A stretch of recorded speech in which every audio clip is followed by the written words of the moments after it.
Hello, Night Seekers, and welcome to Lacuna Noir. This is where forgotten stories and gentle voices meet, carrying you softly into peaceful sleep, wrapped in mystery.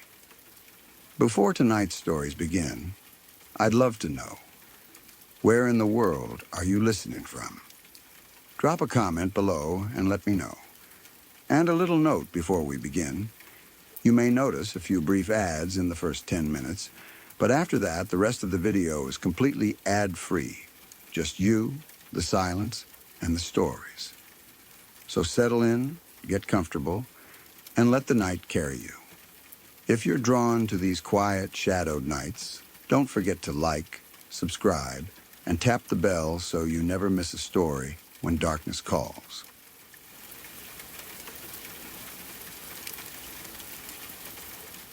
It was my first time flying on a commercial plane, and I remember feeling that kind of excitement you only get the first time you do something new. Everything felt a little bigger than usual, a little more important. Even small things like boarding the plane, finding my seat, and looking out the window felt like part of an experience I had been waiting for. The trip itself was simple. I was just flying from one city in California to another to visit my girlfriend. There was nothing complicated about it, nothing that should have made the trip stressful. At least that's how it started. Somewhere during the flight, though, I started feeling off. At first, it was easy to ignore, just a slight discomfort in my stomach, the kind you brush off without thinking too much about it. I figured it was probably nerves. Flying was new to me, and I thought maybe my body just wasn't used to it yet. Or maybe it was something I ate earlier. It didn't feel serious at the time, just annoying. But as the flight went on, that feeling didn't go away. It stayed there, sitting in the background, slowly getting worse. Not enough to cause panic, but enough that I noticed it more and more. By the time we landed, it was clear that something wasn't right. I got off the plane and made my way to the hotel, thinking maybe I just needed to rest. But that's when everything really started to hit. The nausea got stronger. Then came the constant discomfort. And then it turned into something much worse. It wasn't just feeling sick anymore. It became constant trips to the bathroom, one after another, with barely any break in between. The kind of thing that drains your energy quickly, leaving you weak and unable to focus on anything else. Time started to blur together. Hours passed, then a full day, then another. It didn't get better. If anything, it stayed the same, like my body was stuck in that state, with no sign of easing up. I wasn't eating properly. I wasn't sleeping properly. Everything felt off. And after a few days, it reached a point where I couldn't just wait it out anymore. I knew I had to get checked. So I went to the hospital. The waiting room felt endless. Sitting there while feeling that bad makes time stretch, in a way that's hard to describe. You watch people come and go, listen to small conversations around you, and just wait, hoping your name gets called soon. Every minute feels longer than it should. Eventually, after what felt like hours, they finally called me in and put me in a room. And then there was more waiting. Just me and my girlfriend sitting there in silence. I didn't have the energy to talk much, and she could tell something wasn't right. She stayed close, quiet, just being there while we waited for someone to come in and tell me what was going on. After a while, the door opened. A doctor walked in. She was wearing a mask and gloves, which didn't seem unusual in a hospital setting. But there was something about her presence that felt distant. Not cold exactly, just disconnected. Like her attention wasn't really in the room. She didn't look at me right away. Instead, she looked at my girlfriend. "Please leave the room," she said. It caught me off guard. I didn't understand why that was necessary. In my mind, I was just there for something like an infection or a stomach issue. Nothing serious enough to require privacy like that.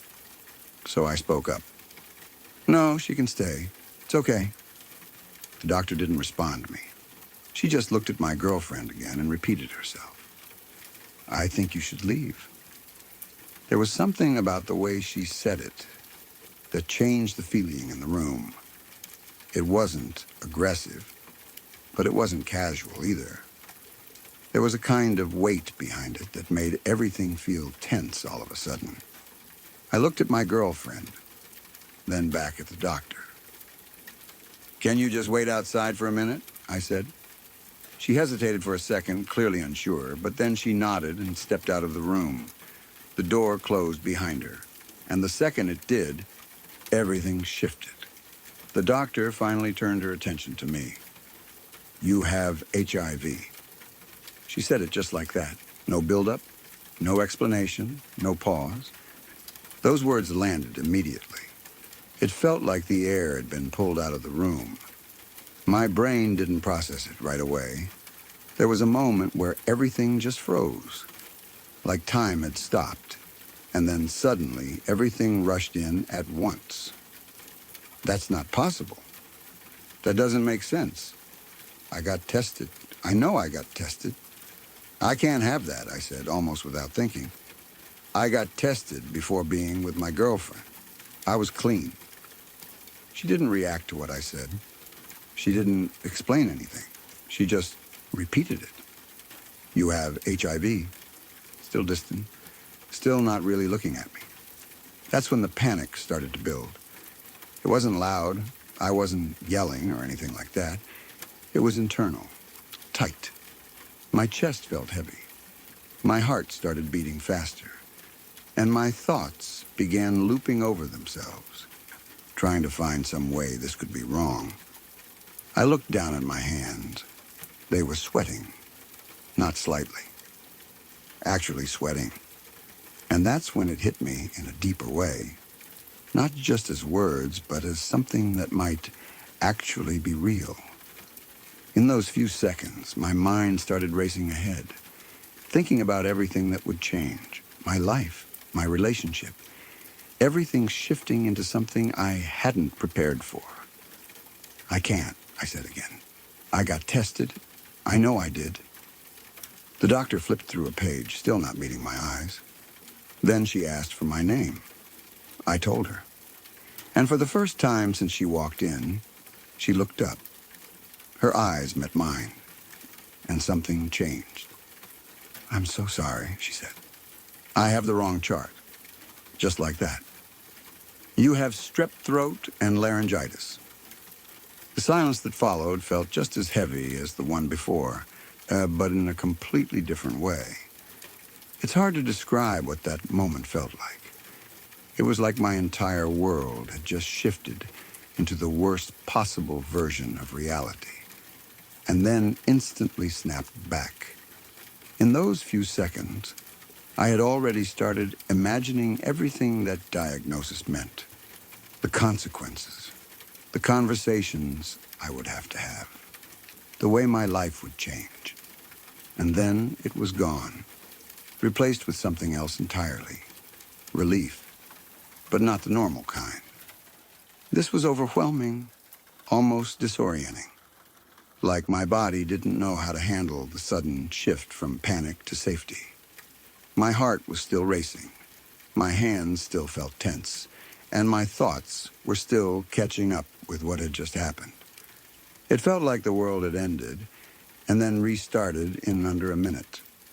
I just sat there for a bit, trying to steady myself, trying to let everything settle. Eventually, I got up and walked out of the room. My girlfriend was still there, waiting. The moment she saw me, she tried to read my face, trying to figure out what had happened. I told her everything. From the moment the doctor walked in, to what she said, to the mistake. She listened, then gave a small, awkward laugh and said, "But you don't have AIDS, right?" I looked at her and said, "No, of course not." It was a mistake, a terrible, terrifying mistake. But even after that, something about the experience stayed with me. Not just because it was wrong, but because of how real it felt in that moment. How quickly everything can change when someone in authority says something like that without hesitation. How your mind can go from normal to worst-case scenario in seconds. And the strangest part is, even now, when I tell people this story, they ask the same question. But you don't have AIDS, right? And every time I say the same thing. No. A whole lot of no. But those few seconds, the ones where I thought everything had changed, they don't really fade. They stay with you. Because for that moment, it felt completely real.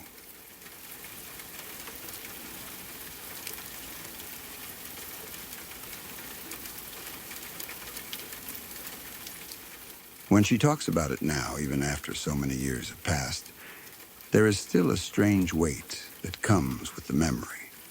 It is not something she remembers like an ordinary childhood moment. It sits differently in her mind. It brings back that same uneasy feeling she had back then, like something in her world had quietly shifted before she even understood what was happening. It wasn't just fear in a single moment. It was something that stayed with her long after everything ended. She was about 11 or 12 years old at the time, old enough to understand small parts of the world, but still young enough for everything to feel simple.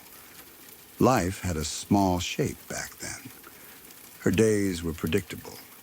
She would wake up in the morning, get ready for school, walk the same route, come back home, and repeat it again the next day. There wasn't much beyond that. Her world didn't feel big or complicated. It felt contained in a way that was both safe and limiting at the same time. She lived in a trailer park with her family.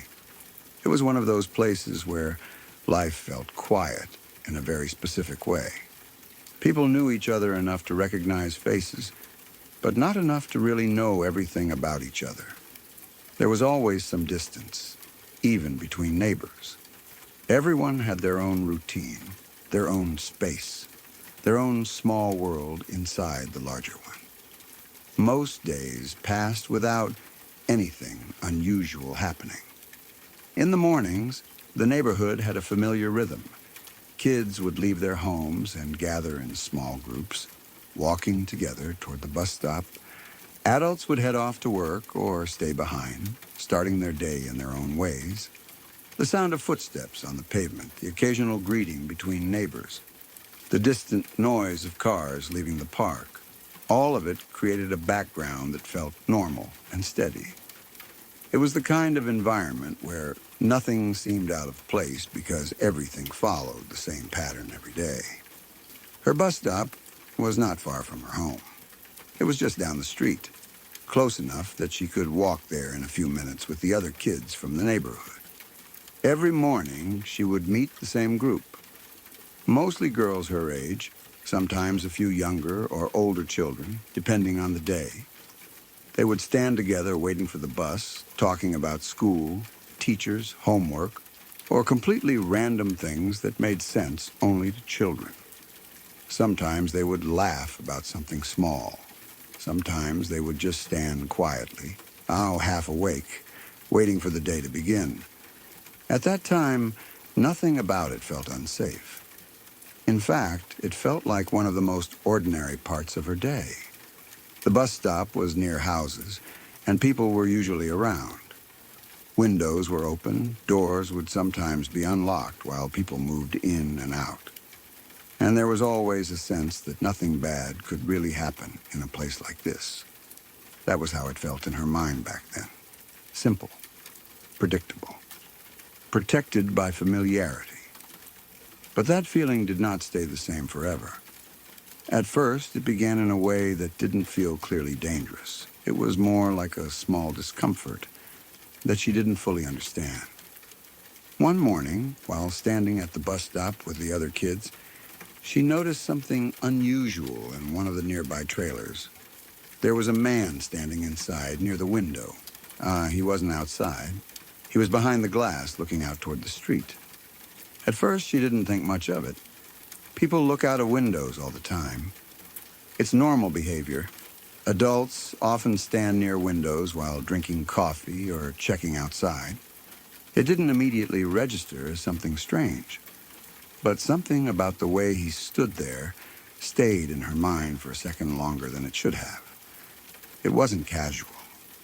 It didn't feel like someone just passing time. He was still, too still, and focused in a way that didn't match the normal background activity of the morning. She tried to ignore it. Children often notice things, but don't always know what they mean. So she turned back to the other kids and continued talking, letting the moment pass.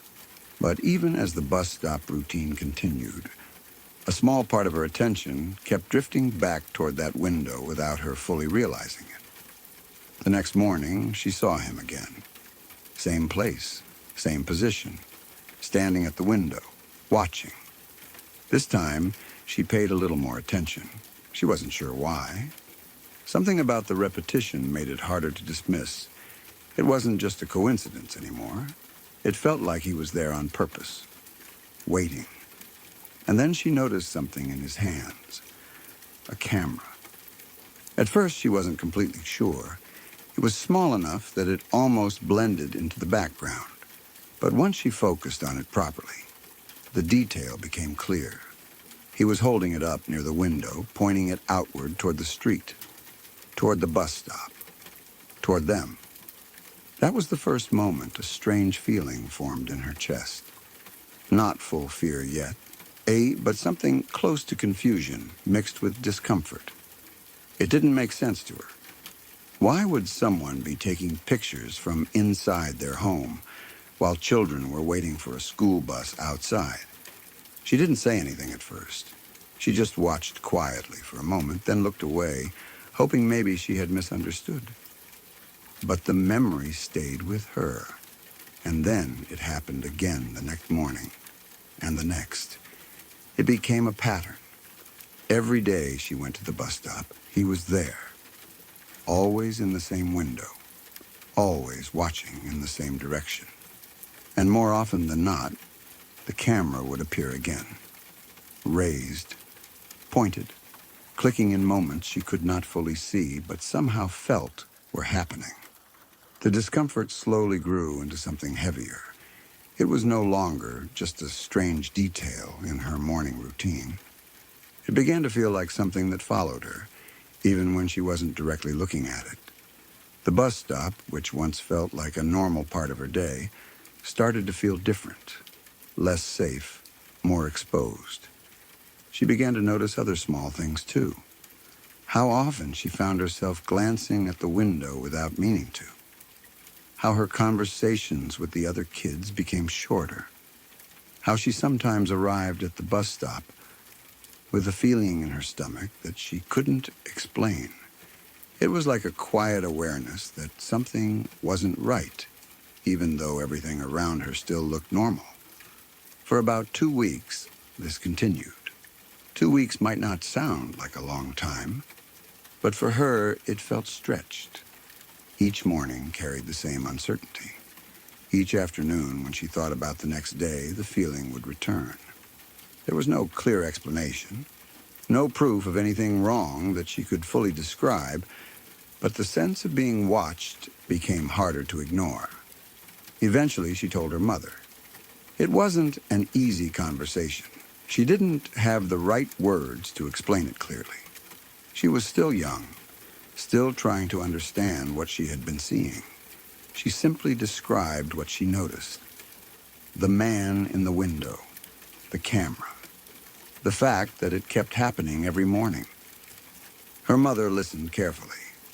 She didn't dismiss her concerns. Instead, she treated it seriously. There was a change in her expression as she understood what her daughter was saying. Something about it clearly didn't feel right to her either. Not long after, her mother contacted the police and reported the situation. She explained everything as clearly as she could, hoping it would lead to some kind of investigation, or at least a check on what was happening. But nothing changed immediately. The mornings continued. The bus stop routine remained the same on the surface, but everything felt different now. The man was still there, still watching, still holding the camera at times. And for her, every minute at that bus stop felt longer than before. It became harder to focus on anything else. Even conversations with the other kids faded into the background. Her attention kept drifting toward that window, waiting for movement, expecting to see him again. That expectation itself became part of the fear. At home, she tried not to think about it, but it stayed in her mind anyway. Even simple thoughts about school mornings carried a sense of discomfort now. It was no longer just a place she passed through. It had become something she was aware of in a different way. Her mother noticed the change in her behavior. She could see that her daughter was becoming quieter in the mornings, more hesitant to leave for school. After seeing this shift and realizing that nothing had changed after the first report, she contacted the police again. This time, action followed. Officers arrived in the neighborhood. It was noticeable immediately. People came out of their homes watching from a distance. The usual calm of the trailer park shifted into something more tense. There was a feeling in the air that something serious was happening, even if not everyone knew the details. The officers went to the trailer that had been described. What they found inside confirmed everything. There was a wall covered in photographs, images of her, images of the other children who waited at the bus stop, images taken from different angles and different days. It was not random. It was organized, intentional, clear evidence that left no room for misunderstanding. The situation changed immediately after that discovery. The man was taken into custody, handcuffed, escorted out of the trailer, and placed into a police vehicle. The same window that had once felt like a quiet background detail in her mornings was no longer part of her daily life. For her, the moment brought mixed emotions. There was relief because it was finally over, but there was also anger because it had taken so long for anything to happen. And underneath all of that, there was something deeper, a lasting awareness of how long it had gone on without anyone fully stopping it sooner. Years later, when she looks back, what stays with her most is not just the ending of the story. It is the time before it ended, the ordinary mornings, the standing at the bus stop, the feeling she couldn't fully explain at the time, but now understands more clearly. Because now she knows something she didn't know then. Sometimes fear doesn't arrive suddenly. Sometimes it is already there, slowly building in silence, long before anyone realizes it is happening.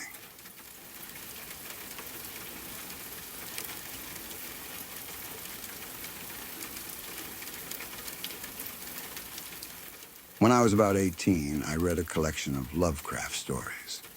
It wasn't the real Necronomicon people talk about online or in horror myths, just the actual fiction written by Lovecraft. At the time, I didn't think much of it beyond being a bit of atmospheric horror reading. It had that classic style where everything feels unknown, cosmic, and slightly unsettling. But once I finished it, I kind of laughed at myself. I remember thinking I had maybe overreacted while reading it. It was just fiction after all. Nothing to carry into real life. That feeling stayed with me for a while in a light way, like a memory of being slightly spooked, for no real reason. I went back to my normal routine. Studies, friends, daily life. Everything felt normal again, and the book became just another thing I had read and moved past. The next year, I went on holiday to Crete with my dad. It was supposed to be a simple, relaxing trip. Warm weather, clear blue water, a break from everything. Nothing unusual or dramatic. We had talked about it for weeks before going, and I was actually looking forward to it because I had never been somewhere with water that looked so open and endless. On the first day, we went straight to the ocean. The water looked incredibly clear, almost unreal in how blue it was. The sun was bright, reflecting off the surface in a way that made everything shimmer. There were other people around, but not too close. It felt peaceful, like the kind of place where nothing could really go wrong. I remember not hesitating much. I walked straight into the water and started swimming out deeper with my dad nearby. It felt refreshing at first. The cool water against the heat of the sun, the sound of waves becoming softer the farther I went. It was one of those moments where you feel completely detached from everything else. We kept going a bit farther out, just enjoying the space. My dad was swimming not too far away, and I remember feeling oddly calm, just floating and moving through the water without much thought. Everything felt open and quiet. Then something strange happened. At first, it was very subtle. I felt a light sensation around my legs, like a soft brushing or tickling under the surface of the water. My first thought was that it might be seaweed or some kind of fish passing by. The ocean is full of things like that, and it didn't immediately feel alarming. But when I looked down, I couldn't see anything clearly at first. The water was deep enough that visibility shifted depending on the angle and light. Still, the sensation didn't go away. It felt like something was moving near me, not aggressively, but in a way that made me uneasy. I remember pausing and taking a breath, trying to focus. I told myself it was probably just my imagination reacting to unfamiliar surroundings. But the feeling didn't match that explanation. It felt too present, too physical to ignore. I decided to dive under the water to get a better look. The moment I went under, everything changed in how I experienced it. The light above me became distorted by the surface, and everything turned quieter, more muted. In that moment of confusion and sensory overload, my mind interpreted what I was seeing in a way that didn't match reality. The shapes around me seemed to shift and move in a chaotic pattern. My brain tried to make sense of it instantly, and instead of clear images, everything felt exaggerated and overwhelming. What I thought I saw in that moment felt like rapid movement around me, shapes and forms that I could not properly identify. My mind, already under stress from surprise and fear, filled in the gaps in a way that intensified the panic. It felt like I was surrounded by things I couldn't understand, and my body reacted before I had time to think. I came back up almost instantly, gasping for air. That's when the panic fully hit me. My breathing became irregular, and I struggled to stay afloat for a moment. The fear wasn't logical or structured. It was raw and overwhelming. I remember trying to orient myself, trying to figure out what was real and what wasn't, but everything felt like it was happening too fast. I started breathing in water by accident as I struggled to calm myself. My body was reacting purely on instinct at that point. My mind was overwhelmed, and I couldn't properly regulate my breathing. The ocean, which had felt calm just moments earlier, now felt like something I needed to escape from immediately. I remember seeing movement around me again when I went under briefly or turned my head in panic. My mind was interpreting shadows, light patterns, and underwater motion in a distorted way due to the panic state I was in. Everything felt exaggerated and unfamiliar. It was like my brain was misreading every visual signal and turning it into something threatening. I kept struggling until my dad reached me. He swam over quickly and pulled me toward the shore. I remember clinging to him, still trying to breathe properly, still disoriented. It took a while before I could fully calm down. My chest felt tight, and my thoughts were scattered. I could tell he didn't fully understand what had just happened in my head, but he focused on getting me safely back to the beach. When we finally made it to shore, I sat down and tried to steady myself. My breathing slowly returned to normal, but I still felt shaken in a way I couldn't explain properly. My dad looked concerned, but also confused. He told me later that he hadn't seen anything unusual in the water. From his perspective, everything had looked completely normal. He had just noticed me suddenly panic and struggle. But for me, it had felt completely different in the moment. At the time, I didn't understand what had happened.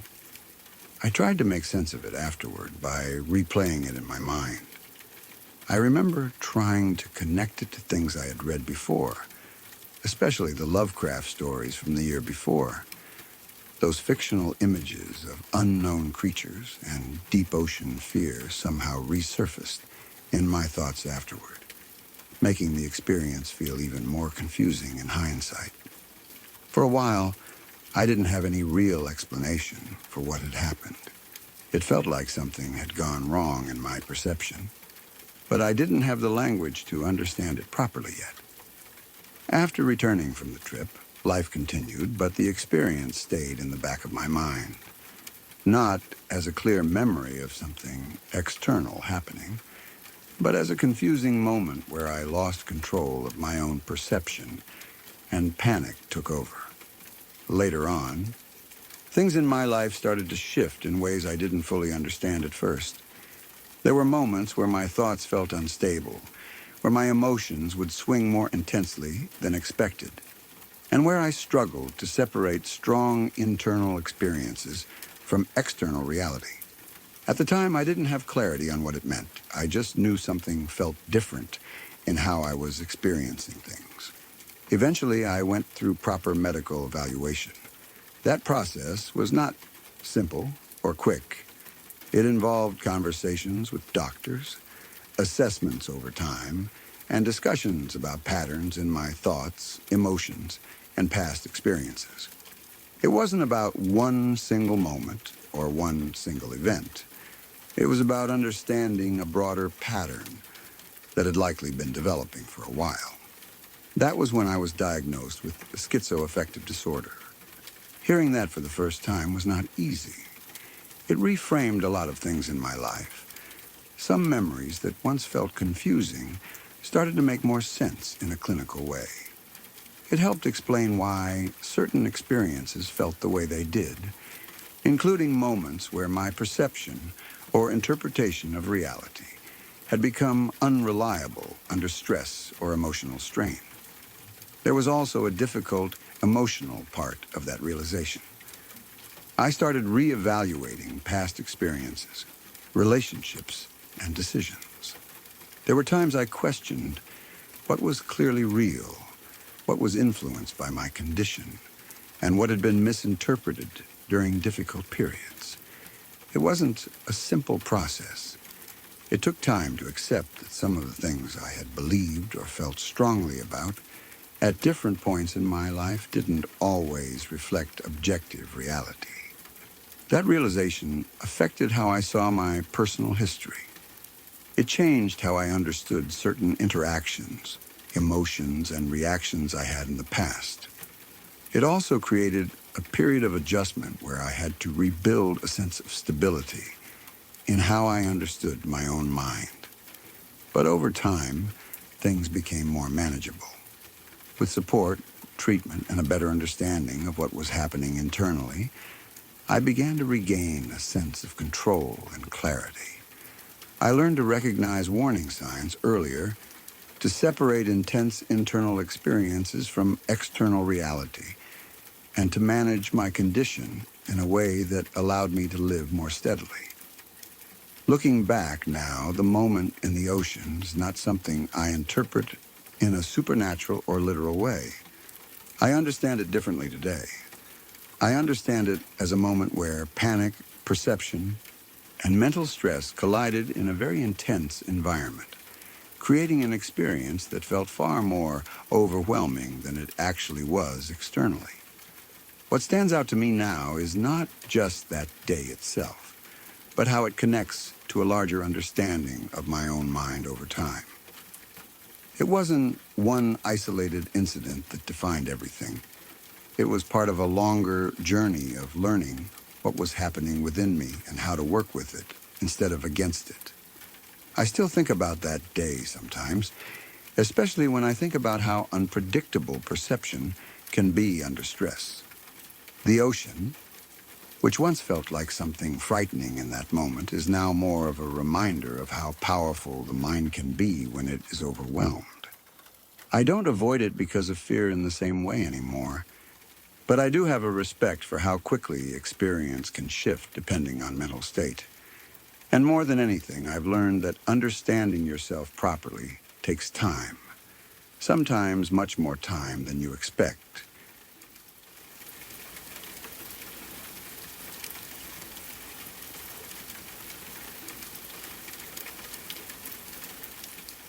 When I was around 4 years old, my older brother was about 11, and our family was going through a temporary phase where we didn't have a stable home of our own. During that period, we stayed at my aunt's house for a few weeks. It was not something that felt strange or dramatic at the time. For me, as a small child, life simply continued wherever I was placed. I didn't think about long-term plans or what was happening behind the scenes. I just accepted the place we were in as normal and followed the daily rhythm created by the adults around me. My aunt's house was in a quiet residential neighborhood. It wasn't the kind of place where anything ever seemed out of place. The streets were calm, lined with similar-looking homes, and there was a sense of routine life everywhere you looked. People would sometimes sit outside in the evenings, children would play in front yards or on sidewalks, and neighbors would occasionally greet each other when they passed by. Nothing about it felt unsafe or unusual. It was the type of environment where everything seems predictable, where you assume everyone around you is just living a normal, peaceful life. During the time we stayed there, I remember how simple everything felt from my perspective. Days were mostly shaped around basic routines like meals, naps, and short moments of play. Adults were busy with their own conversations and responsibilities, and children naturally found ways to entertain themselves. There was nothing in my mind that suggested anything complicated or worrying about the world around me. It was just a temporary home, and to me that was all it needed to be. And next door to my aunt's house lived a family with a son who was around my brother's age. Because of this, my brother naturally started spending time with him. It wasn't anything planned or organized. There were no formal introductions or arrangements. It was just the kind of connection that happens easily when children live close to each other. They would meet outside, play simple games, and move between the two houses without much thought.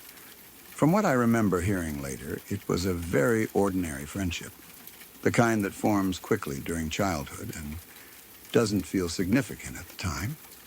My brother would often go over during the day, sometimes after lunch or in the afternoon when there wasn't much else happening. He would knock on the door, and most of the time, the children or their mother would answer. It was all very casual and normal. There was no reason for anyone to think twice about it. In neighborhoods like that, it was common for children to move freely between nearby houses, especially when families knew each other, at least on a basic level. One afternoon stands out because of what we later learned about it, although at the time, it felt completely ordinary. My brother had gone next door as he usually did. It was a normal part of his day. There was nothing unusual in his behavior, no hesitation, no sense that anything was different. He simply walked over and knocked on the door. This time, however, it was not the children or the mother who answered. It was the father of the house. He told my brother in a calm and casual way that his wife and children were not at home because they had gone out shopping.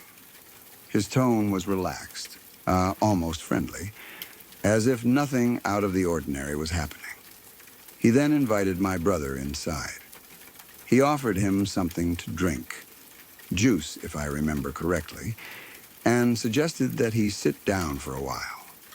There was nothing in his behavior that would have made a child feel alarmed.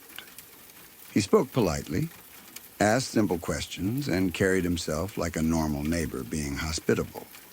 From my brother's point of view, there was no reason to feel uncomfortable. Everything seemed normal on the surface. Adults often behave in friendly ways toward children in neighborhood settings, and this would not have seemed unusual. So he accepted the invitation and went inside. He sat down and had a drink. The man spoke with him for a while, asking general questions, probably about school or family or simple everyday things. My brother, responded normally. There was nothing intense or emotional about the interaction. It was just a short visit inside a neighbor's house. The atmosphere, at least from what he later understood and remembered, felt ordinary and calm. There was no visible sign of anything being wrong, nothing that would have caused concern in that moment. Time passed in a simple way, the kind of way it does during a casual visit. Eventually, my brother left and returned to my aunt's house. He came back without mentioning anything unusual. To him, it was just part of the day, something that didn't carry any special meaning. Life continued as normal afterward, and the rest of the afternoon passed without any disruption. For everyone else as well, there was no immediate reason to think anything was wrong. The neighborhood remained quiet. People went on with their routines. The house next door looked the same as it always did from the outside. There was nothing visible that suggested anything disturbing was happening behind closed doors. But a few days later, that sense of normal life changed completely. There was sudden activity in the neighborhood. Police cars arrived, and the usual calm atmosphere of the street shifted into something tense and unsettling. People began stepping outside their homes, looking around, trying to understand what was going on. Conversations started happening in low, confused tones. It was clear that something serious had taken place, but no one had full information at first. As the situation became clearer, the truth slowly came out. It was revealed that the man who lived next door had killed his wife and his children. The news spread through the neighborhood in a way that felt almost unreal. It was the kind of information that is difficult to process immediately because it clashes so strongly with how everything had appeared just days before. The same house that had looked ordinary and quiet was now connected to something deeply tragic and disturbing. And then came the detail that made the situation even harder to think about later. It turned out that during the same period when my brother had visited that house, the man had already killed his family and was in the process of burying their bodies in the backyard. That realization changes the way the entire memory is understood. Because in the moment it happened, none of that reality was visible. There were no signs from the outside, no warnings, and no indication that anything so serious was taking place inside. From the outside, it was just a normal house in a normal neighborhood. A child had walked in, had a drink, spoken briefly with an adult, and then walked back out again. But behind that surface, something completely different was happening at the same time. When you think about it afterward, the most unsettling part is how ordinary everything seemed. There was nothing dramatic or strange about the interaction itself. No moment that stood out as suspicious or alarming. It was just a small part of a normal day.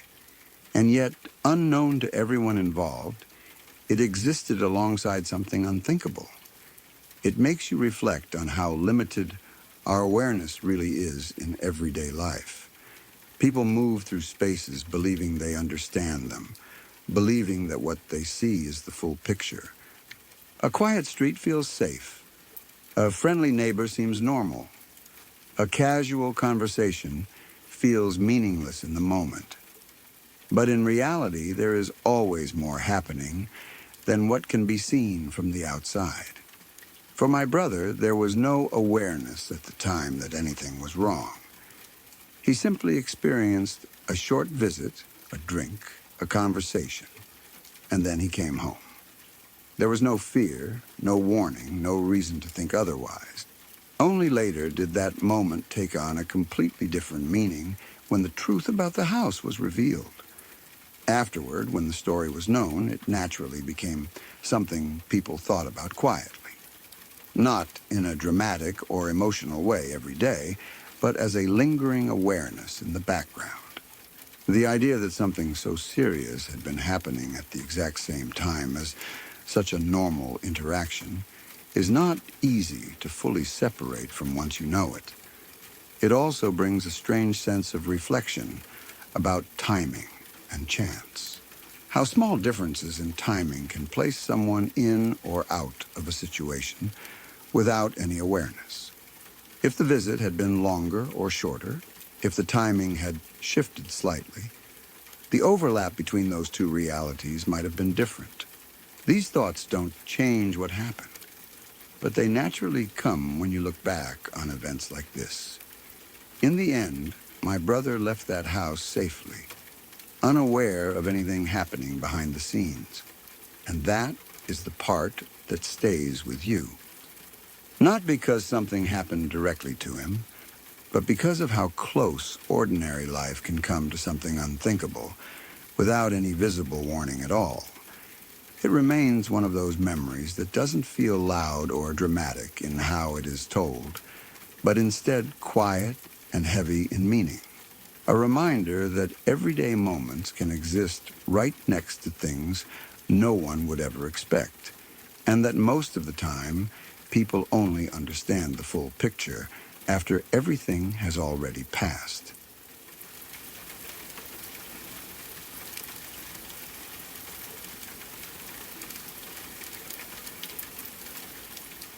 When I was younger, we lived across the street from a large family.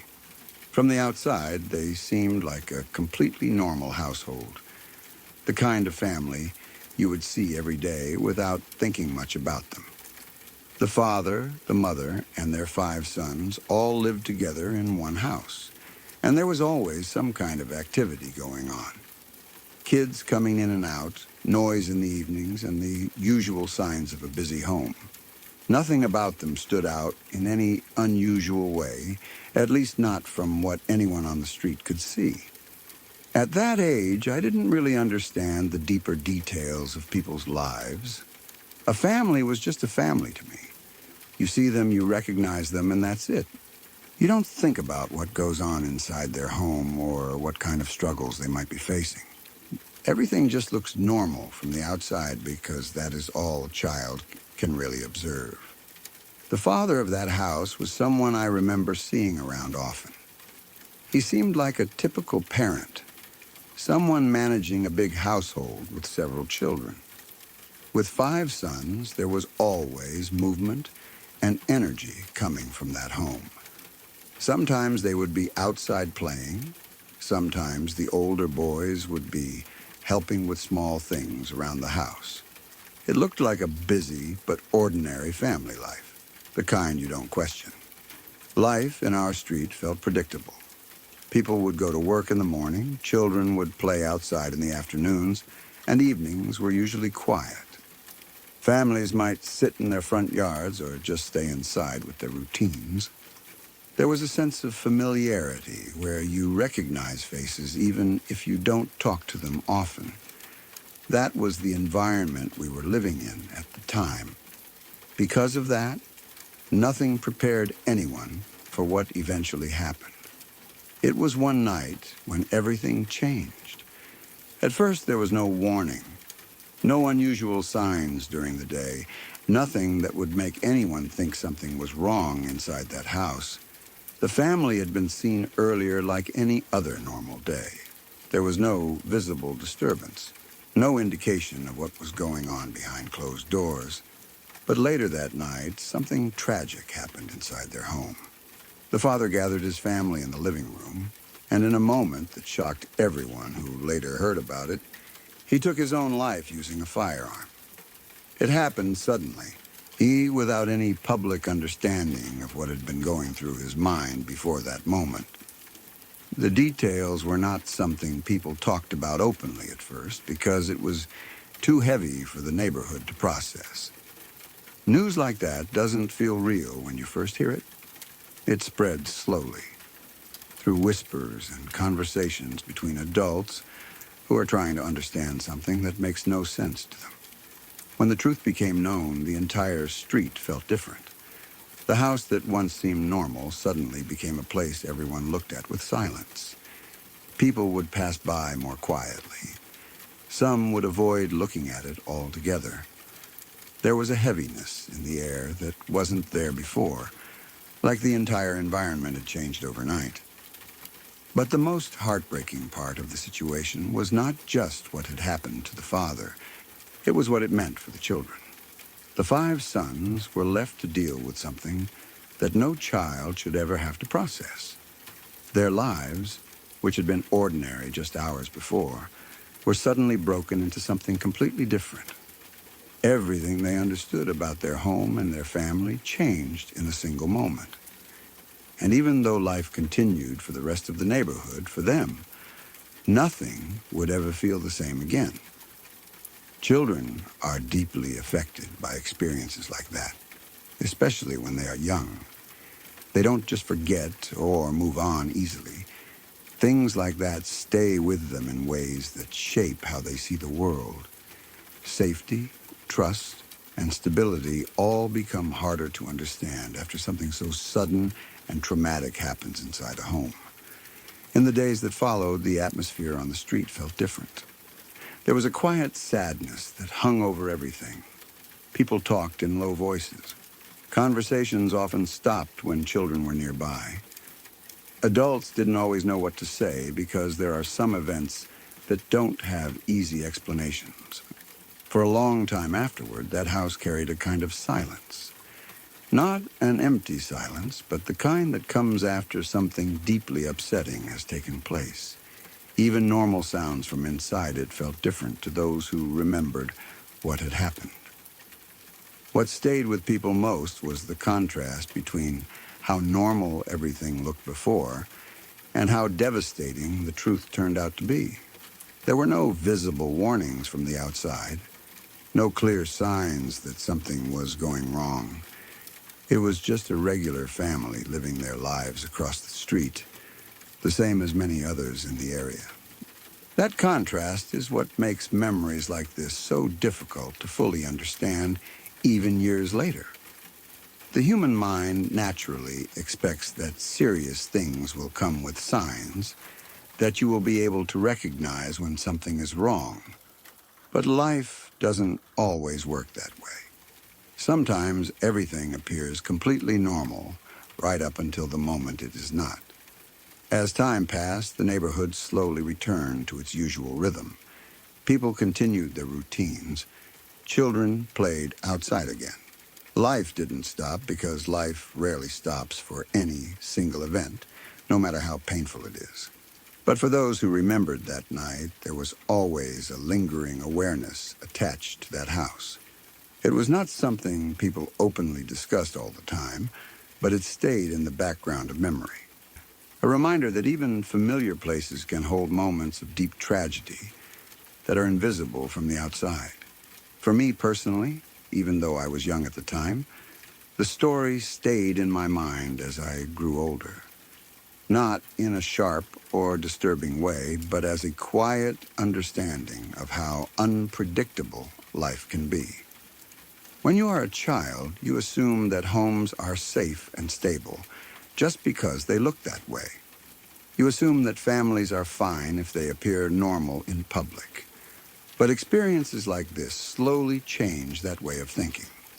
It teaches you that what you see on the surface is not always the full truth.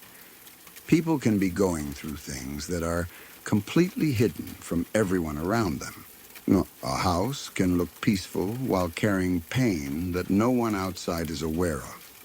And sometimes, those hidden struggles can lead to moments that affect not just one person, but an entire family and community.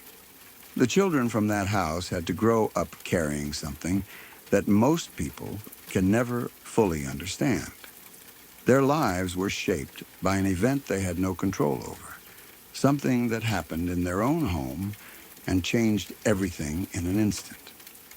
For the rest of the neighborhood, it was a shocking memory. For them, it became a part of their life story that they had to carry forward. Even now, when people who remember that time think about it, there is a quiet sense of reflection that comes with it. Not loud or dramatic, but steady and thoughtful. It is the kind of memory that makes you pause for a moment and think about how fragile stability can be, and how quickly normal life can change without warning. In the end, the street continued, the houses remained, and life moved forward as it always does. But that one moment became something that stayed in the background of memory for everyone who knew about it. A reminder that even in places that feel safe and familiar, there can be stories hidden underneath that no one sees until it is too late.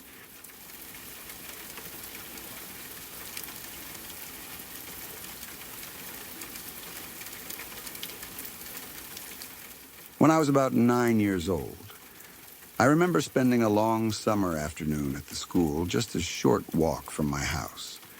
It was one of those bright, heavy summer days where the sun feels like it never moves, and the air stays warm even when you stop running around.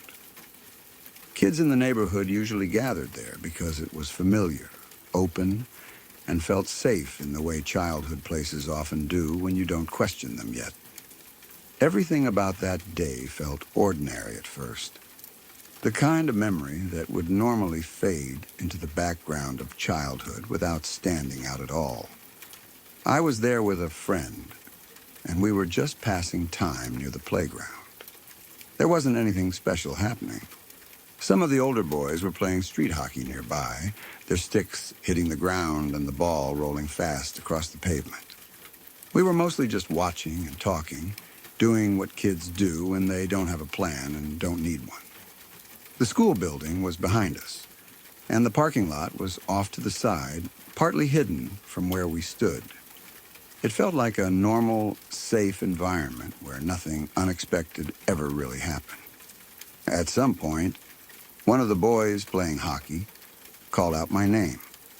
I still remember how casual it sounded, like it was just part of the game or a passing comment. He said that someone in the parking lot was looking for me. That immediately caught my attention. As a child, the idea that an adult might be looking for you carries a strange kind of importance. It doesn't immediately feel dangerous. It feels like you are needed somewhere, or that something involves you personally. I turned my head toward the parking lot.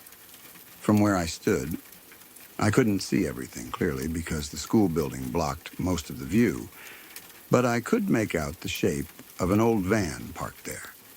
It didn't look like the cars that usually came and went from the school. It had that older, slightly worn appearance, the kind of van you might associate with another time.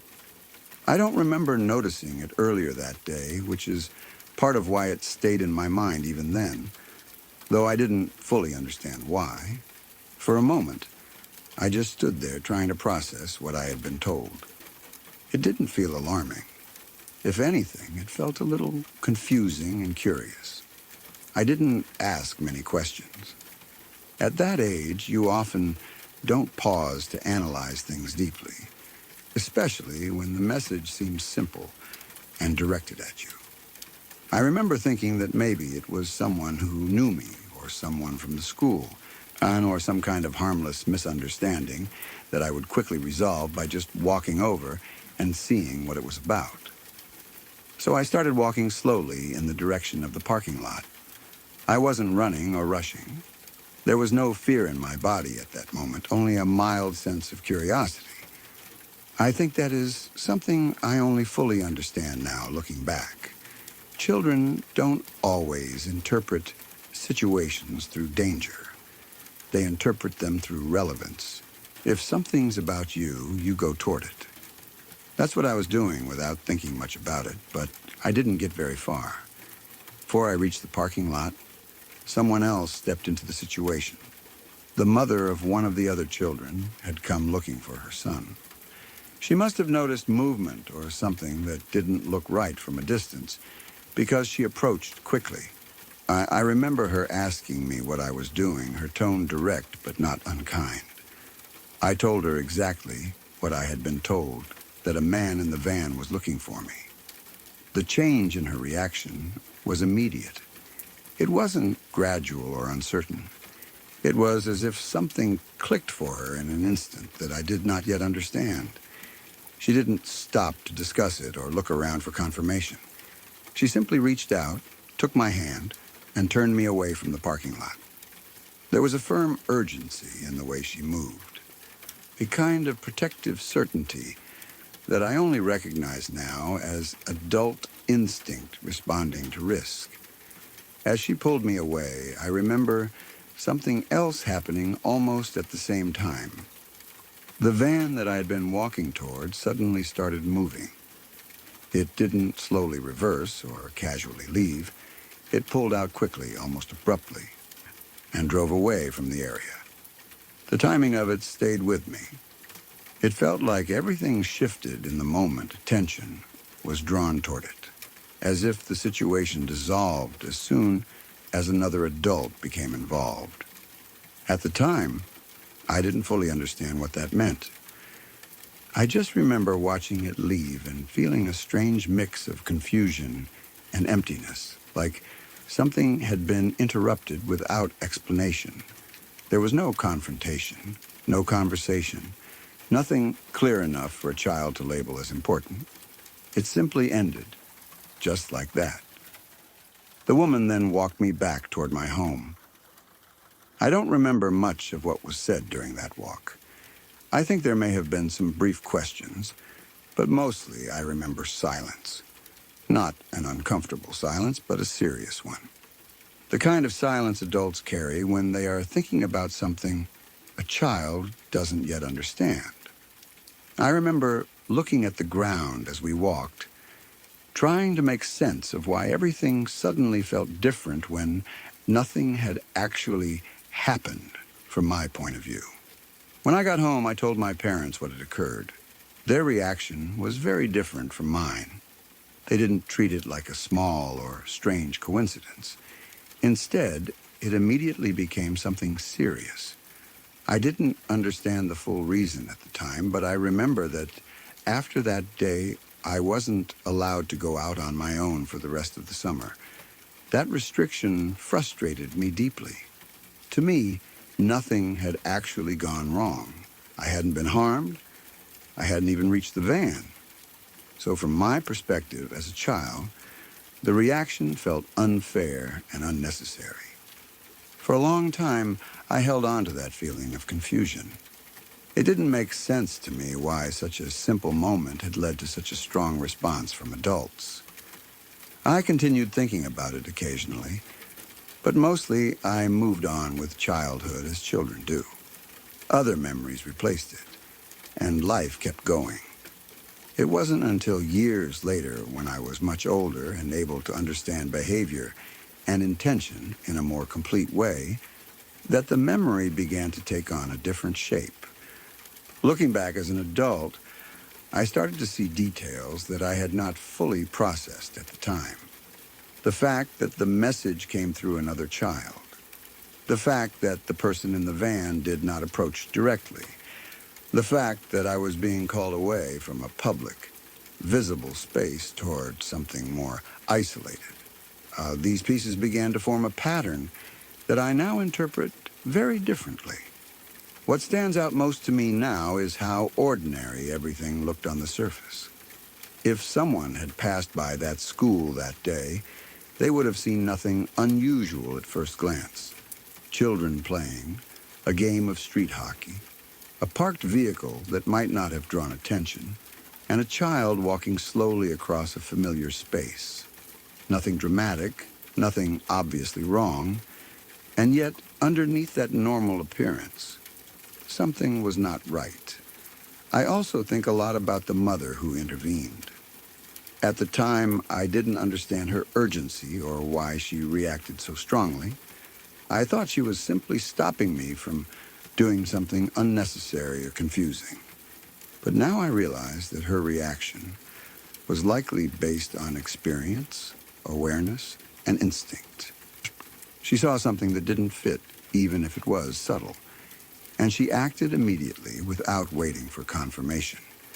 That decision changed everything about how that moment ended.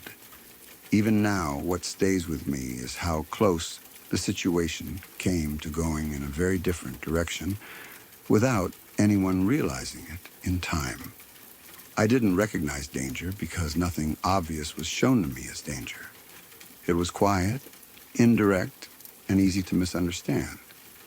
That is what makes it more unsettling in hindsight.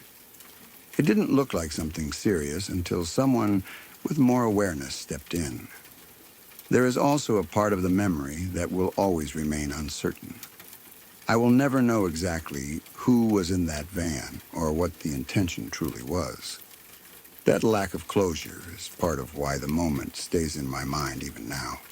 It is not a complete story with a clear ending. It is a fragment of time that only became meaningful much later when I could understand how easily outcomes can shift based on small actions.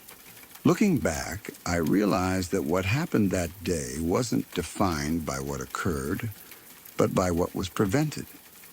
At the time, I only experienced confusion and interruption.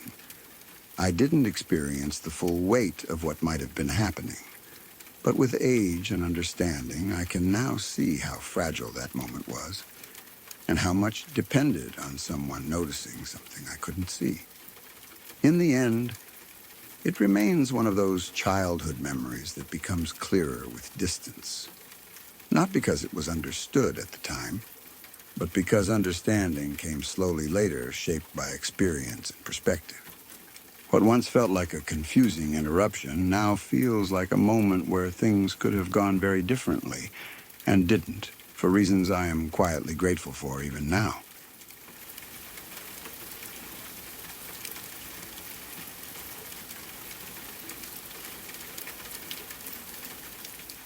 When I was in first grade, around 7 or 8 years old, something happened that I still remember very clearly even today.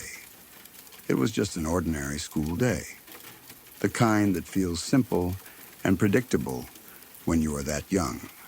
Nothing about it stood out in the morning.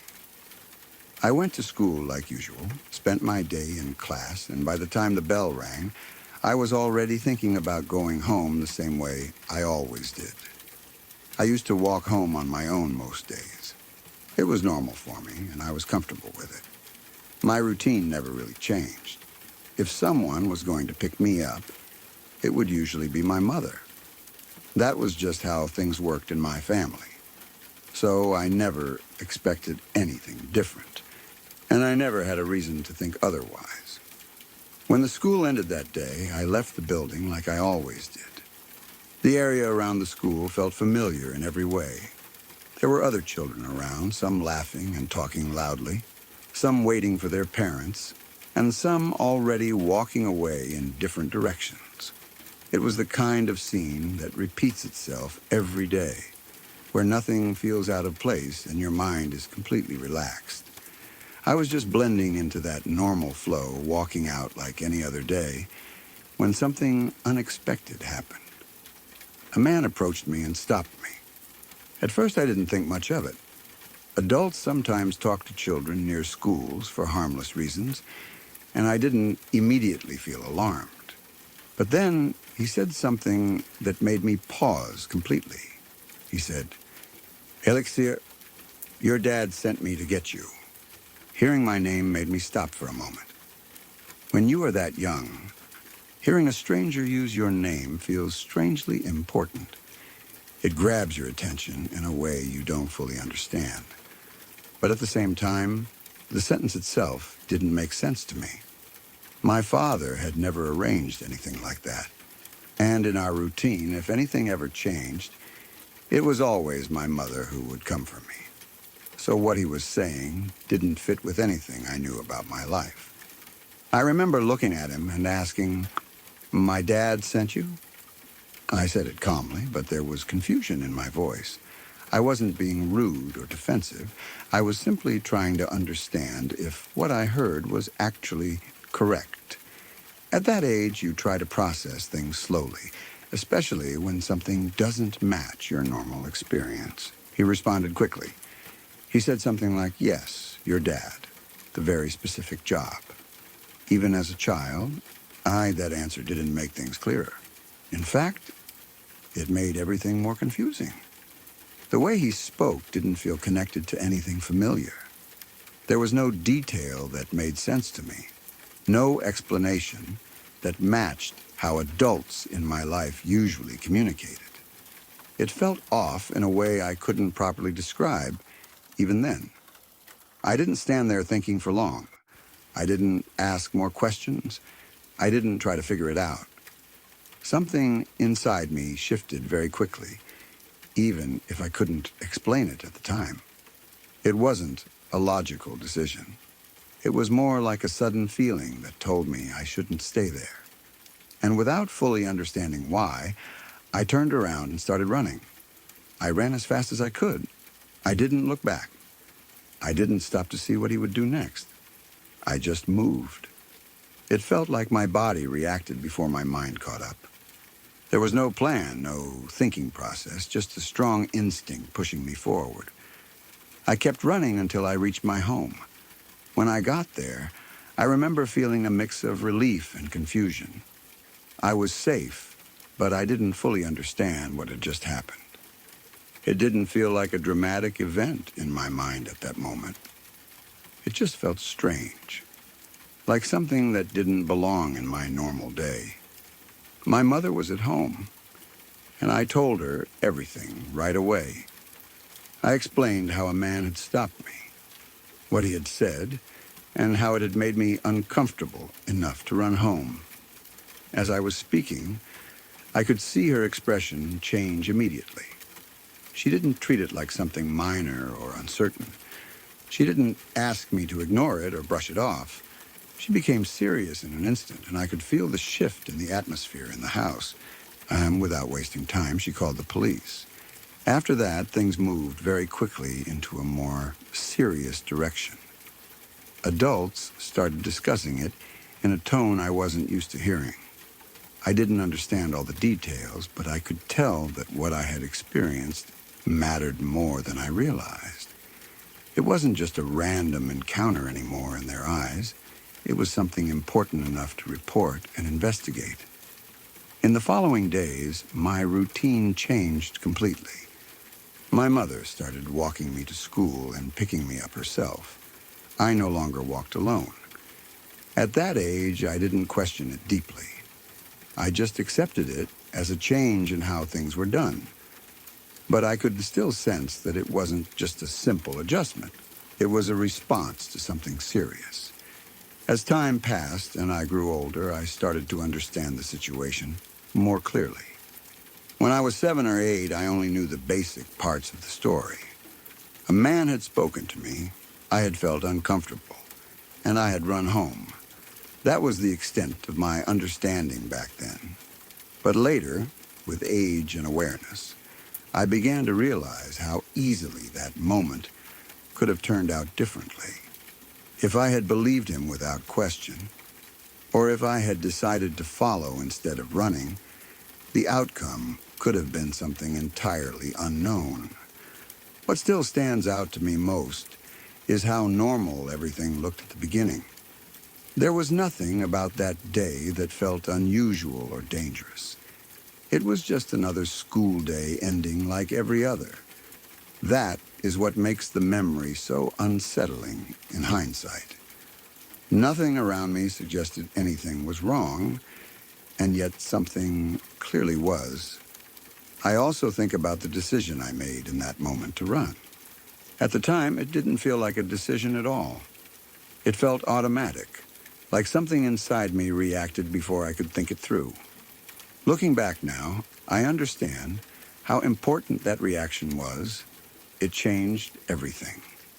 There is also something unresolved about the memory that never fully goes away. I never found out who that man really was or what his true intention might have been. There was no ending where everything became clear. It simply stopped the moment I ran away, leaving that part of the story unanswered. Over time, the memory stopped being just something scary and became something I learned from. It made me more aware of how important it is to trust your instincts, especially when something feels off, even if you cannot explain why. When you are a child, you tend to trust words easily and assume everything is as it sounds. But life teaches you that not everything is what it appears to be. Even now, what I remember most is how a completely ordinary day almost shifted into something very different because of a single encounter. It didn't feel dramatic at the time, just confusing and slightly strange. But looking back, I understand how significant that moment really was, and in a way, I am still grateful for how it ended. Not because of what happened, but because I listened to that inner instinct and chose to run home instead of going anywhere else.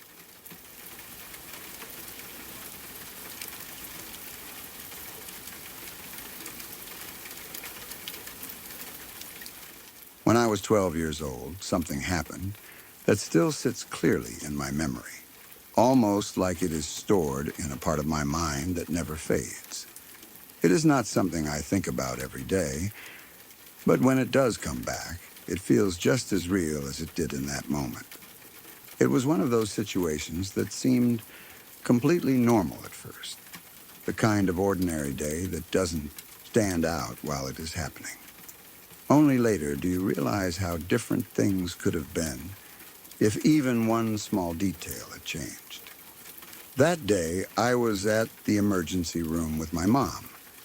She wasn't feeling well, and we had gone there so she could get checked by a doctor. The hospital was one of those places that always feels heavy, even if nothing extremely serious is happening. As a child, I remember it feeling even more intense. The lighting was too bright in some areas and too dim in others. The air felt a bit cold, and there was always this constant background noise of movement, footsteps, doors opening and closing, and distant voices echoing through hallways. People were everywhere. Some looked worried, some looked tired, and some just sat silently waiting for their turn. Nurses moved quickly from one place to another, holding files or speaking softly into clipboards. Doctors occasionally passed by with serious expressions, and even though I didn't fully understand what was going on, I could feel that this was a place where something important was always happening. I stayed close to my mom most of the time. She was sitting in the waiting area, trying to rest and recover a bit while we waited for updates. At one point, she suddenly remembered that she needed some paperwork from the car. I don't remember exactly what it was for, maybe insurance papers or some documents she had brought with her, but she asked me if I could go and get them. To me, it felt like a very simple task. Nothing about it seemed dangerous or unusual. We were still inside the hospital building, and the parking lot was just a short walk away. I was 12 years old, and at that age, you don't really think deeply about risks in situations like that. You just think about completing the task quickly and getting back. So I agreed and started walking out of the hospital. The moment I stepped outside, the atmosphere changed slightly. Inside the hospital, everything felt controlled and enclosed, but outside there was more space, more movement, and a bit of more noise. And the parking lot was fairly busy. Cars were slowly moving in and out. People were walking toward the entrance with hospital bags, and others were leaving after their visits.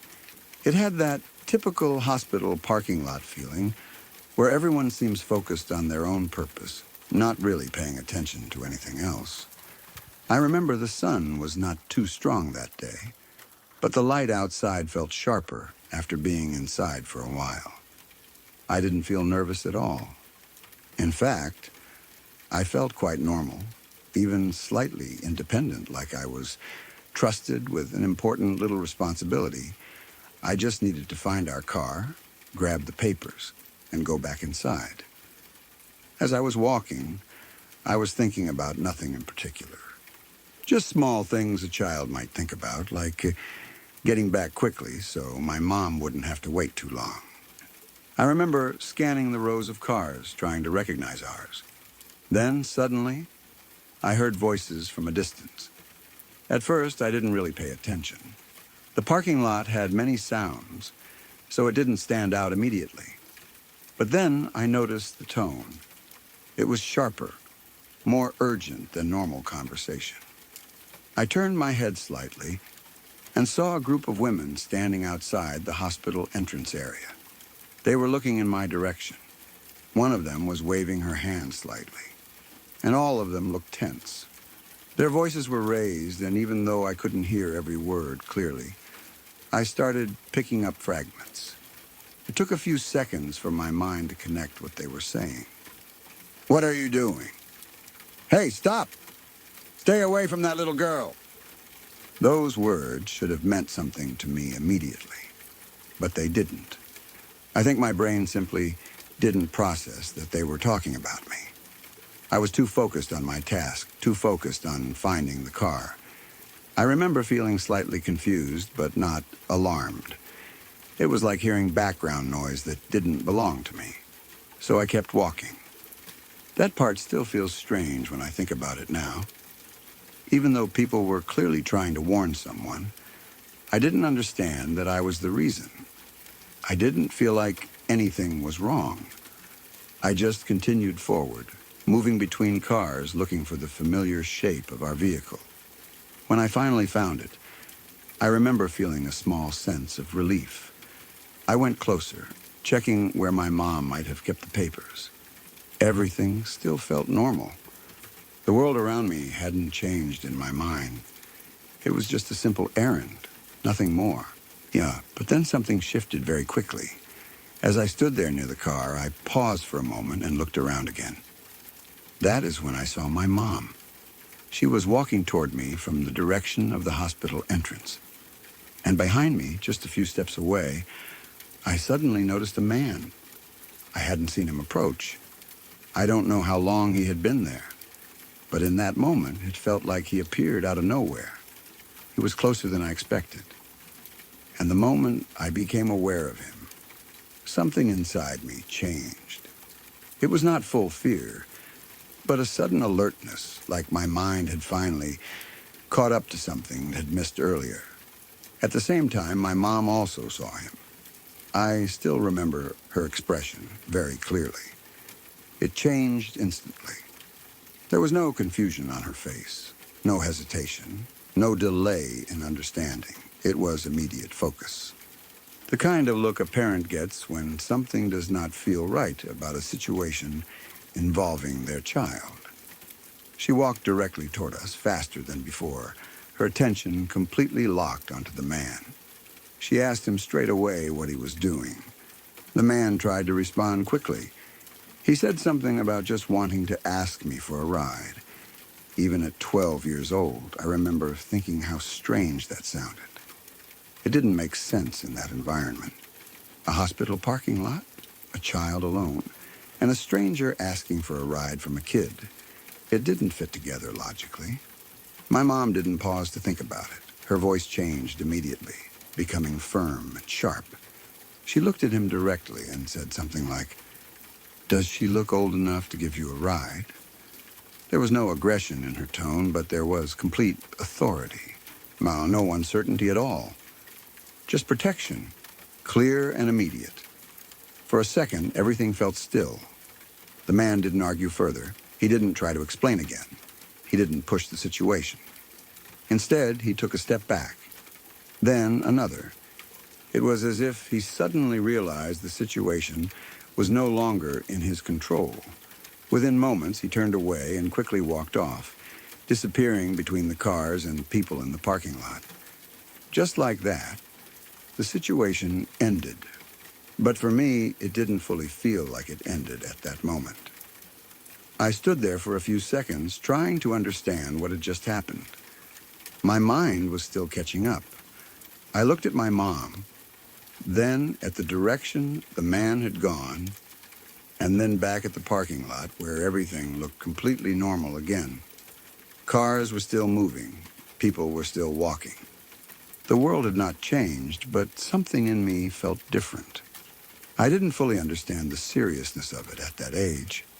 I just felt confused, slightly shaken, like I had missed something important that had been happening right beside me without my awareness. Later, when I thought about it more deeply, I realized something that stayed with me. I hadn't recognized the danger at all while it was happening. I didn't understand the warnings from the women. I didn't notice the man approaching me. I didn't even interpret the urgency in the environment. I was completely focused on a simple task, and everything else just passed by me without being processed. And that realization has stayed with me over the years. Because when I look back now, I can see how easily the outcome could have been different. If those women hadn't noticed something unusual, if my mom had taken a few more minutes to come outside, if I had stayed distracted just a little longer. It wasn't just one thing that kept it safe. It was a chain of small moments aligning at exactly the right time, without anyone really planning it. As I grew older, I stopped thinking of it as just a strange childhood memory. It became more like a quiet lesson in awareness and timing. A reminder that not everything dangerous looks obvious in the moment. Sometimes things only make sense when you look back after they are already over. Even now, years later, I don't feel fear when I remember it. It is more of a calm reflection, a kind of understanding that safety is not always something you notice while it is happening. Sometimes it depends on small awareness, quick reactions, and people stepping in at the right moment without hesitation. And maybe that is why this memory never fully leaves me. Not because of what actually happened, but because of how close it came to being something completely different, without anyone realizing it at the time.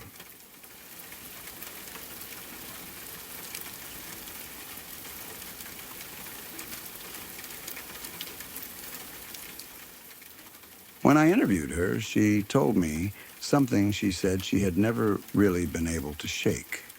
Even after all these years, it wasn't just a childhood memory to her.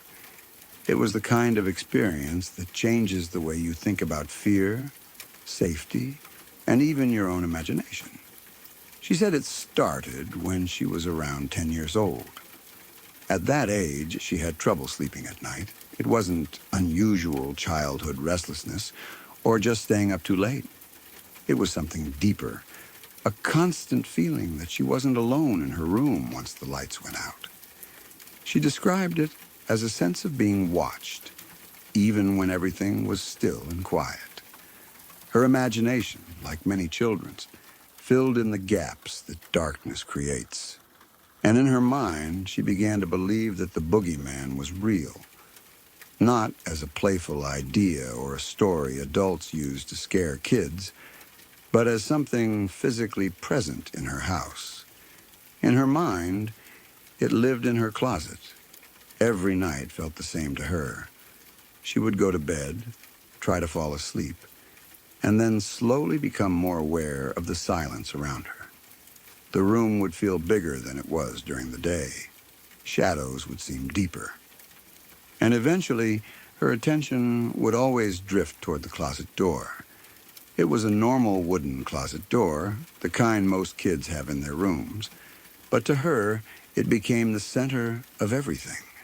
She started believing that something was standing behind it, just waiting. Sometimes she thought she could hear small sounds like movement or breathing. Other times it was just a feeling so strong that she couldn't ignore it. She began waking up in the middle of the night and going downstairs to her parents' room. At first, her parents treated it like any other childhood fear. Her mother would comfort her. and her father would reassure her in a more practical way. He would tell her that there was no boogeyman, that it was just her imagination, and that she needed to go back to bed. He didn't show anger or frustration in the beginning. To him, it was just a phase many children go through, so she would go back upstairs. But the pattern didn't stop. Night after night, she would wake up again. Night after night, she would go downstairs. And every time, she would say the same thing in different words, that she couldn't sleep, that something was in her closet, that she was scared. Her father's response slowly began to change. Not in a dramatic way, but in the subtle shift that happens when someone is repeatedly interrupted in the middle of the night. The reassurance stayed the same, but the patience behind it started to wear thin. He would still tell her there was nothing there, but his tone became more tired each time. Eventually, it reached a point where he had heard it so many nights in a row that he stopped reacting with concern altogether. One night, after she came down again, he didn't even fully get out of bed at first. He told her firmly but casually that there was no boogeyman, that she needed to stop imagining things, and that she should go back to sleep. It was the kind of response a parent gives when they believe the issue is only in the child's mind and nothing more. But that night, she was more distressed than usual. She kept insisting that it wasn't just imagination, that she could feel it, that it was real, that it was in her closet again. Her father finally got up. There was a kind of exhausted determination in him at that point. The kind that comes from wanting to prove a point once and for all, so the situation can finally end. He decided that instead of just telling her, he would show her. He would physically open the closet and prove that there was nothing inside. He took her by the hand and walked her back upstairs to her room. The house was quiet in that late-night way where everything feels heavier. The hallway lights were dim, and the air felt still. She remembers walking behind him, still scared, still convinced that something was wrong, but also trusting that her father was strong enough to fix it. When they entered her room, he turned on the light. The sudden brightness made everything feel sharper and more real. The bed, the walls, the small objects in the room all looked completely normal. For a moment, it was just an ordinary child's bedroom again. But her fear didn't go away. It stayed focused on the closet. Her father noticed where she was looking. He let out a small breath, the kind people do when they are about to end a long argument. Then he said something like, "I'll show you. There's no boogeyman." He walked toward the closet door. At that moment, she stood a few steps behind him near the bed, watching carefully. She later said she remembers feeling both relief and fear at the same time. Relief because she believed he would prove her wrong, and fear because a part of her still felt certain that something wasn't right. Her father reached for the closet handle, and then something strange happened. The door didn't open easily. At first, he assumed it was just stuck or maybe jammed slightly, which can happen with older doors. He pulled again, a bit stronger this time, but it still didn't move properly. It felt like something on the other side was holding it shut. That detail changed everything in an instant. Her father stopped for a moment. The tiredness he had been feeling earlier disappeared almost immediately, replaced by alertness. He tried again, more firmly this time. The resistance didn't make sense. It wasn't just a stuck door. It felt like there was actual pressure from the other side. He turned slightly and told his daughter to leave the room. She remembers that moment very clearly. The shift in his voice, the sudden seriousness. Without arguing, she immediately went out into the hallway, standing just outside her bedroom door. Now it was just him inside the room. He stared at the closet for a brief moment, and then he pulled the door open with force. What he saw inside was not what any parent expects to find in a child's closet. There was a man. He was hiding inside the closet space, trying to stay concealed. The situation was so unexpected and wrong that it took a second for the reality of it to fully register. This wasn't a child's imagination. This wasn't fear or dreams or nighttime anxiety. There was someone actually there, in the house, in the child's room, hiding in the closet. Everything after that happened very quickly.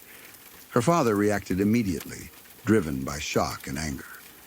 The calm, tired parent from earlier was gone. What replaced him was instinct and pure protective reaction. He pulled the man out of the closet and physically confronted him. She didn't see the details of what happened inside the room, but she said she could hear the chaos from the hallway, the struggle, the raised voices, the sound of something serious unfolding behind the closed door. Within moments, it was over. The man was forced out of the room and restrained until the situation was under control. The police were called, and he was taken into custody. Later, it was discovered that the man had been entering the house secretly at night. He had been hiding inside the home without the family knowing, and according to what was later understood, he had been coming into the girl's room and staying there while she slept. The closet had been his hiding place, a space where he thought he wouldn't be discovered. It was a violation of safety that went far beyond what anyone expects to imagine happening inside their own home. The man was arrested, charged, and eventually sent to prison.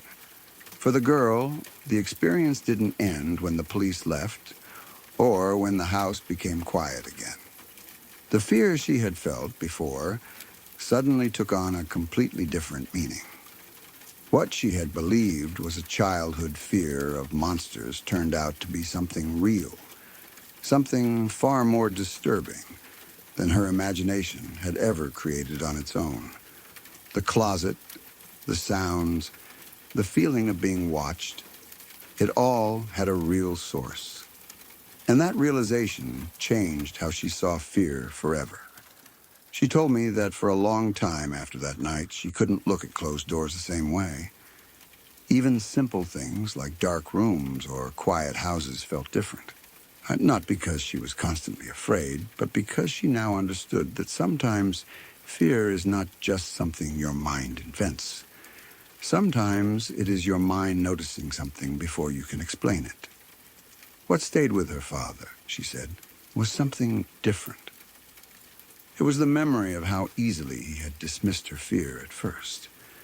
Not because he was careless, but because it sounded like something every child says at some point. A harmless imagination, a phase, something to grow out of. But in this case, it wasn't just imagination. That realization stayed with him long after the incident. When I later looked into the case, just out of curiosity, I found something that made the entire story feel even heavier. The man had served time, but after being released on parole, he had failed to show up for required check-ins. There was a warrant out for his arrest again, and at the time of my interview, no one knew where he was. That detail added a final layer of unease to an already unsettling story, because it meant the situation in some way had never fully closed. And for her, even years later, the memory wasn't just about fear or childhood imagination. It was about how thin the line can sometimes be between something that feels unreal and something that turns out to be very, very real.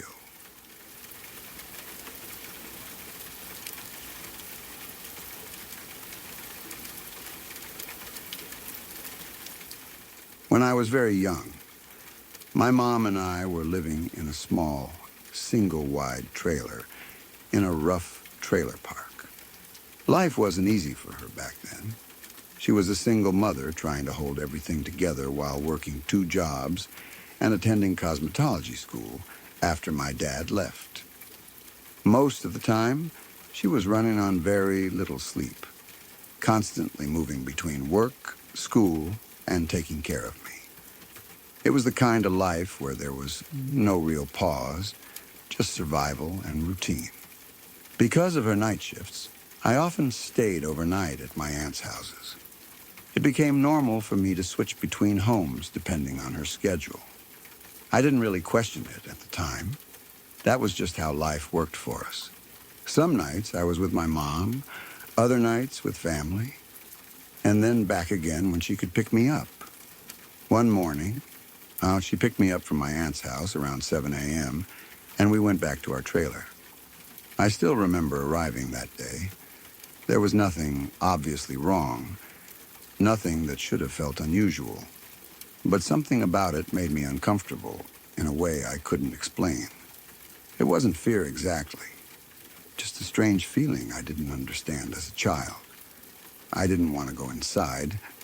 I kept asking if I could stay outside instead and ride my bike for a while. My mom was extremely tired. You could see it in the way she moved and the way she spoke. She had that deep exhaustion that doesn't go away after a single night of sleep. She just wanted to rest for a bit before starting another long shift of responsibilities. Still, we went inside together, and she immediately lay down on the bed, trying to get a few minutes of sleep. At first, I sat in front of the TV watching Barney.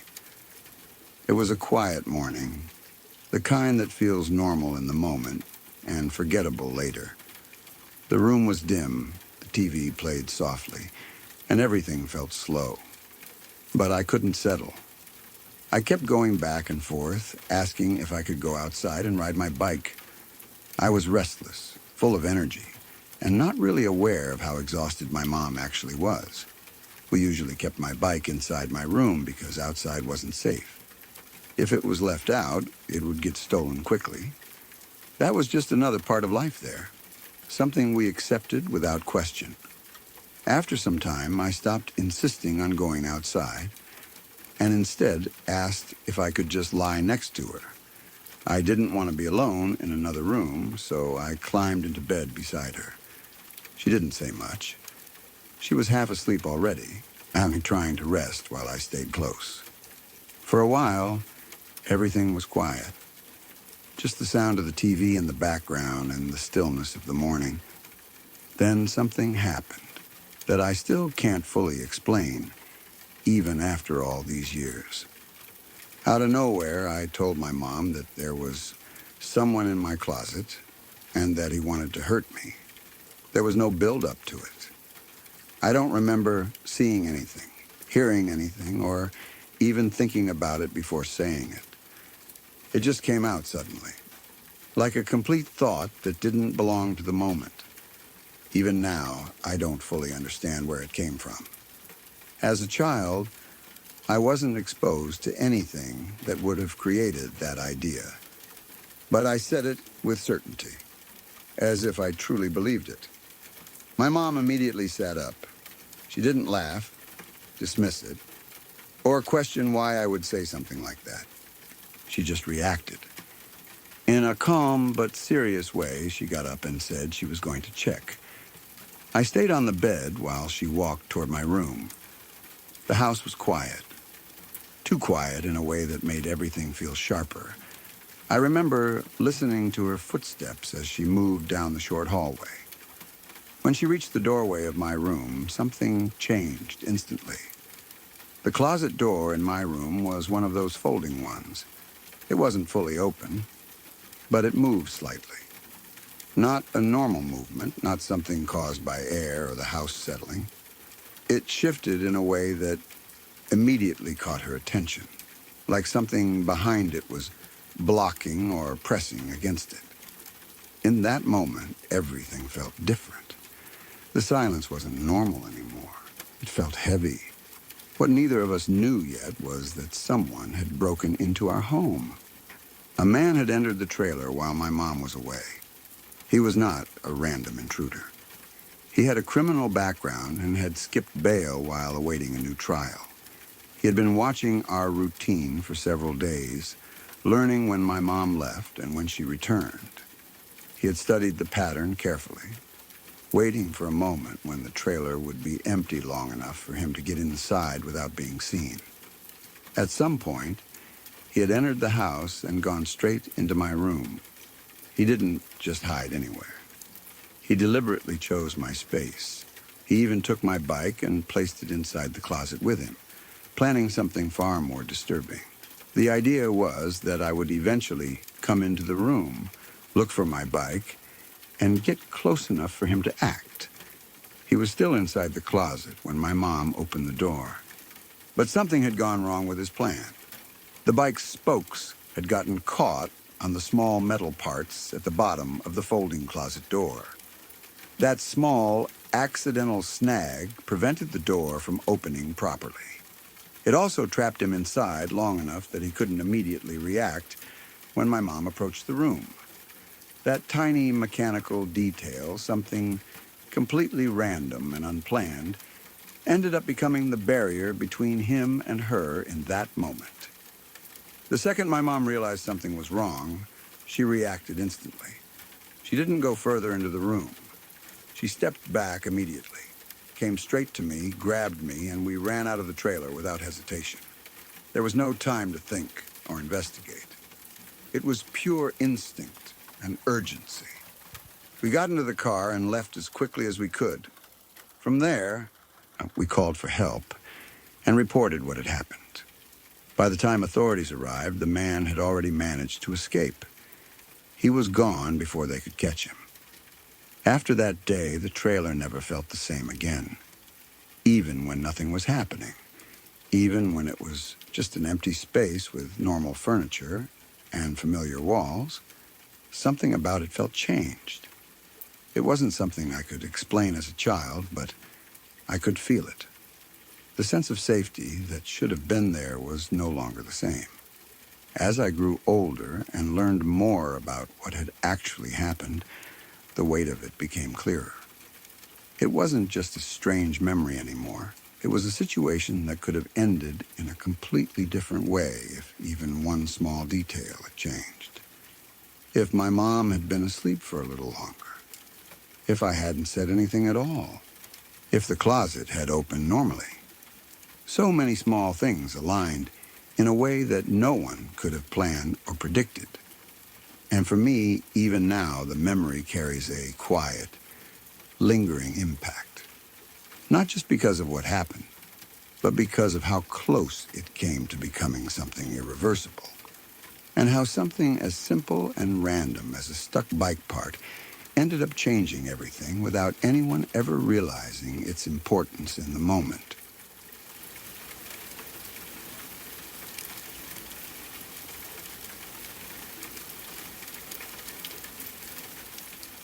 When I was a kid, I used to explore the forest near our house with my cousin.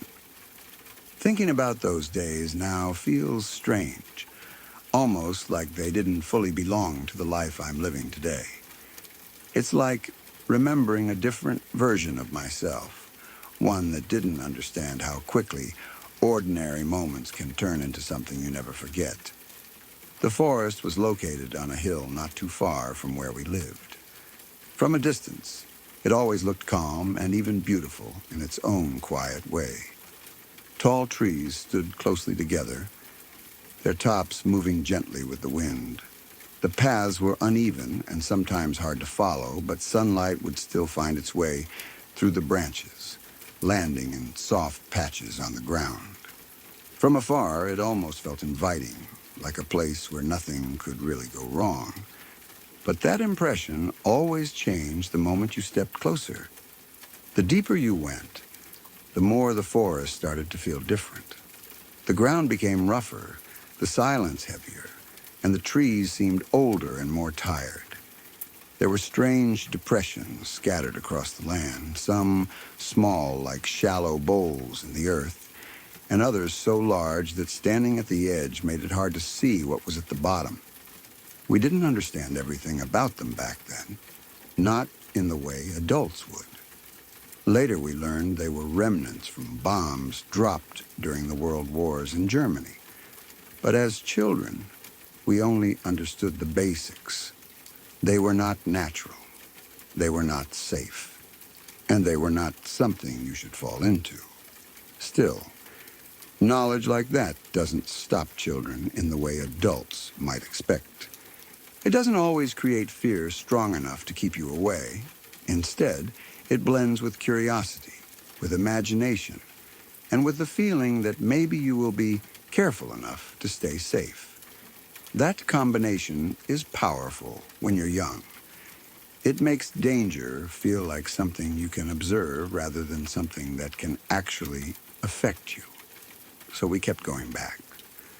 Those trips became a kind of routine for us. Me and my cousin would treat them like small missions. Each visit to the forest felt slightly different depending on our mood or what we discovered. Sometimes we stayed on the easier paths, just walking and talking about random things the way kids do. Other times we would push a little further, choosing directions we hadn't tried before, as if the forest was a puzzle we were slowly solving. There was something exciting about it that we couldn't fully explain. It wasn't just about exploring trees or walking around. It felt like the forest had hidden layers, like there were things waiting to be found if you were brave or curious enough to look. Even when nothing unusual happened, the feeling of being there was enough to keep us coming back. One particular day started like all the others.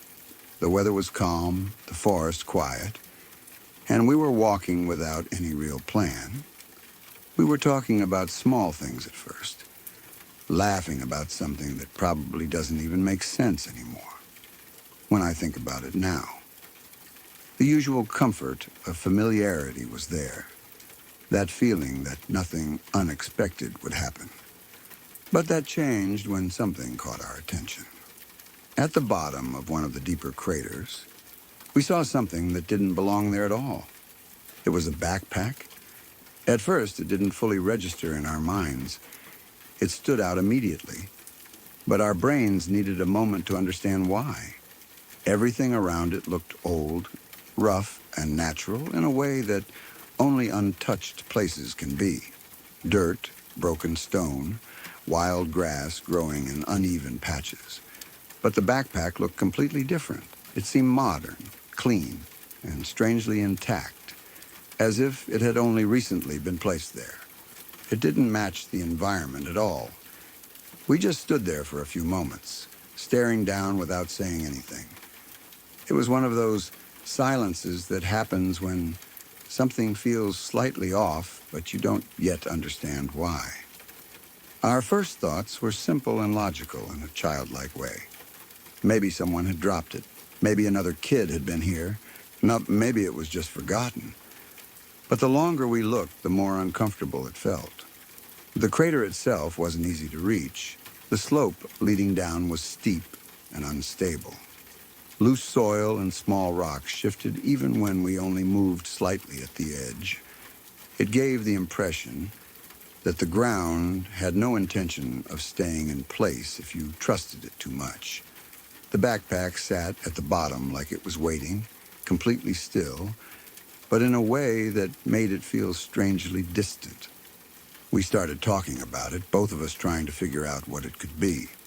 There was excitement in our voices at first, the kind that comes when something unusual appears in a place you thought you already knew well. It felt like an opportunity for another one of our small adventures.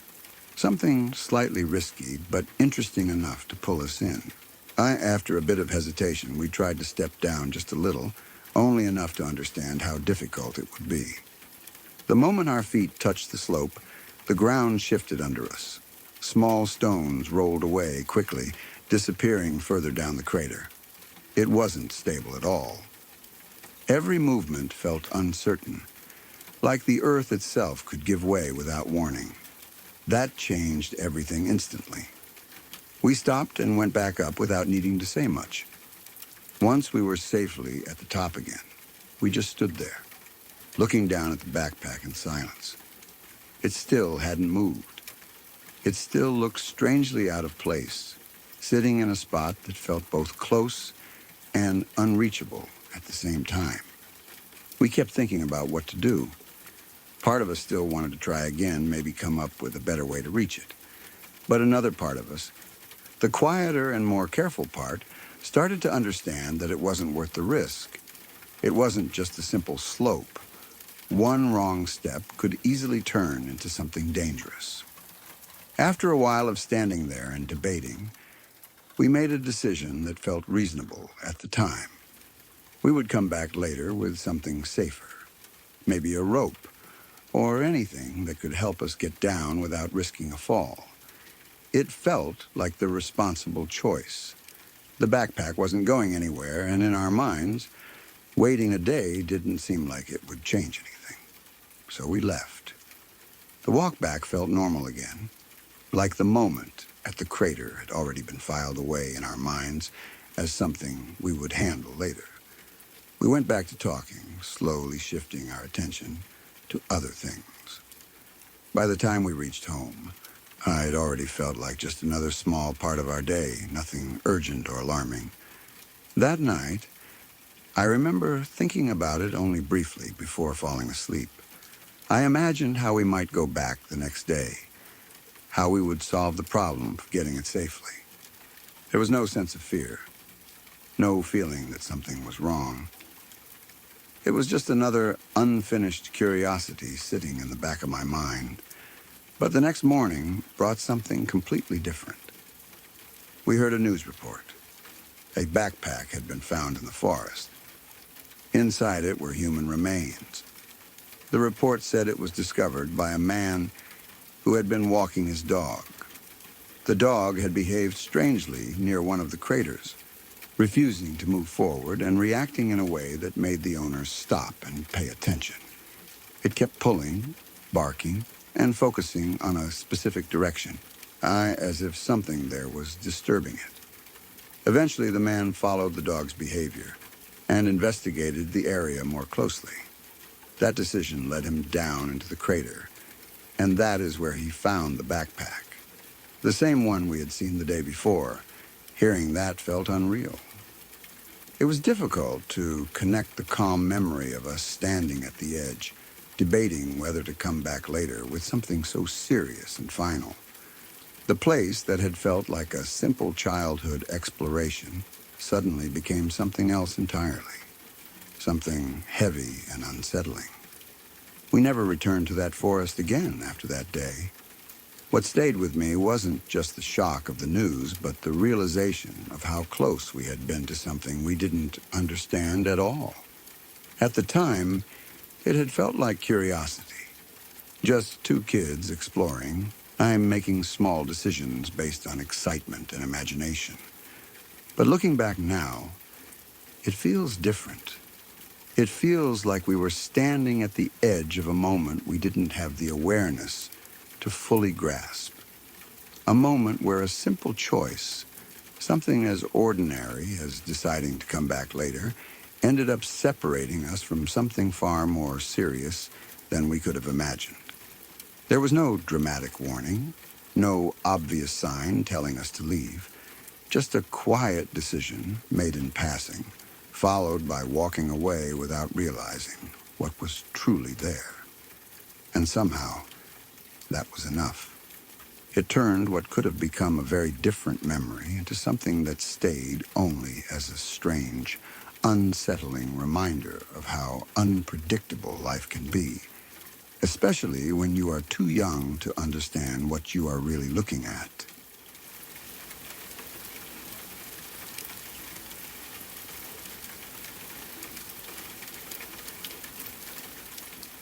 My dad watched his brother drown when he was a child. He was too young at the time to understand what was happening fully, and even less able to do anything about it. He didn't know how to swim, and he didn't have the strength or knowledge to save him. That moment stayed with him for his entire life, even if he rarely spoke about it directly. He never told the story in detail when I was growing up. It wasn't something that came up in normal conversations, and it wasn't something he shared casually. Instead, it existed in the background of our home, like a quiet shadow that shaped the way he thought about water, safety, and responsibility. You could feel it in small ways, even if you didn't fully understand where it came from, water was never treated like something simple in our family. It was never just a fun thing you played in during the summer, or a place for enjoyment without thought. For my dad, water carried a kind of seriousness that he never fully explained, but always expected us to respect. He didn't say it in dramatic words. He didn't need to. His behavior said everything for him. When I was a child, I didn't understand the depth of that history. I only knew the rules. One of those rules was that I had to learn how to swim properly. Not just casually, not just enough to float or splash around, but fully, step by step, through structured lessons. Completing 8 levels of swimming lessons was mandatory in our house. There was no negotiation, no skipping, and no shortcuts.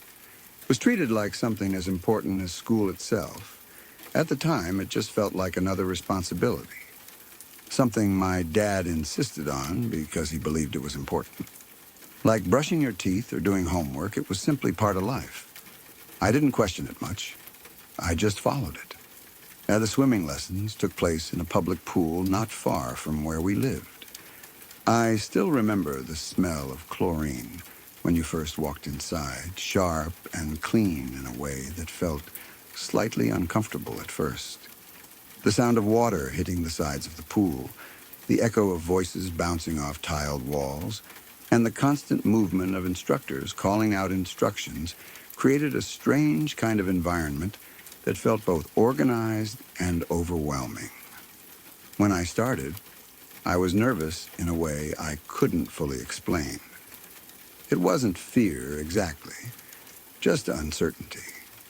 Being in water when you don't fully trust it is a strange feeling.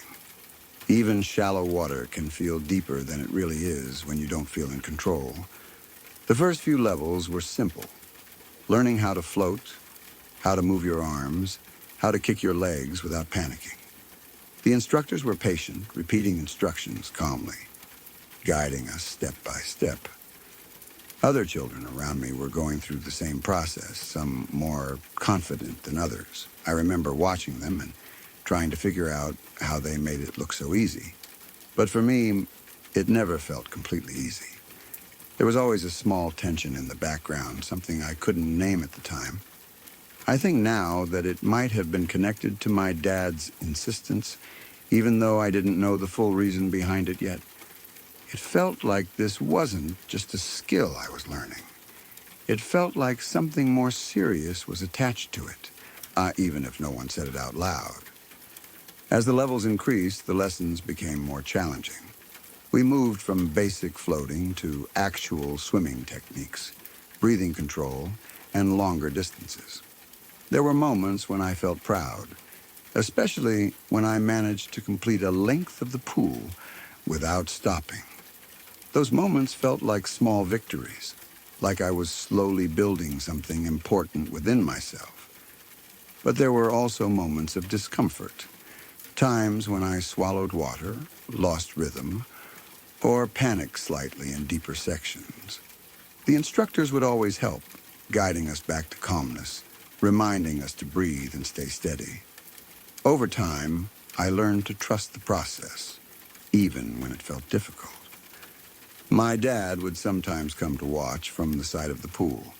He never said much while watching. He would just stand there, observing quietly.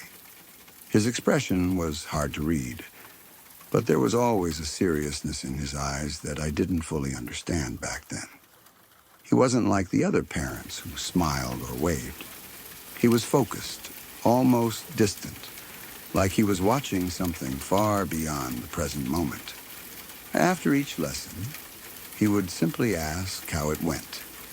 Not in a casual way, but in a way that made it clear it mattered. If I said I was improving, he would nod. If I said I struggled, he would just tell me to keep going. There was no celebration, but also no disappointment. Just a steady expectation that I would continue. At the time, I thought he was just strict. I didn't realize that for him, this wasn't about discipline in the usual sense. It was about something much deeper. It wasn't until I got older that I started to understand. One day, when I was a teenager, he mentioned his brother in a conversation that wasn't planned or emotional. It came up naturally, almost accidentally, like a memory slipping through. He didn't go into detail, but he said enough for me to understand the outline of what had happened. When they were children, they were near water. Something went wrong. His brother ended up in the water, and my dad, being too young and unable to swim, couldn't save him. He tried, in the only way a child could try, but it wasn't enough. He didn't say much beyond that, just a few sentences. But those sentences carried a weight that stayed in the room long after he stopped speaking. In that moment, many things I had experienced in my childhood started to make sense in a different way. The seriousness around swimming lessons, the insistence on completing every level, the lack of flexibility, the quiet intensity in his expression whenever water was involved. It all connected back to something he had lived through as a child, something that shaped him in a permanent way. It wasn't just about teaching me a skill. It was about making sure I would never be in a situation where helplessness would define me in the same way it defined him. When I think back on those swimming lessons now, I see them differently. They weren't just structured classes in a pool. They were part of something deeper, something emotional that I didn't have the language to understand at the time. There was a kind of silent protection behind it. A belief that if I learned to swim properly, I would never face the kind of helplessness he once faced. That I would never stand by and be unable to act when it mattered most. That I would never carry that same kind of memory. Over time, I completed all 8 levels. It didn't happen quickly, and it didn't feel easy. But eventually I reached the point where swimming became natural. I didn't have to think about it in the same way anymore. It became something my body understood without hesitation. My dad never made a big moment out of it. There was no celebration when I finished the final level. No emotional speech or visible relief. He simply acknowledged it in his usual way, with a nod and a few words of approval. But I could sense something beneath that calm reaction. Something like quiet relief, even if he didn't express it openly. Looking back now, I understand that his way of handling things was shaped by what he had lost.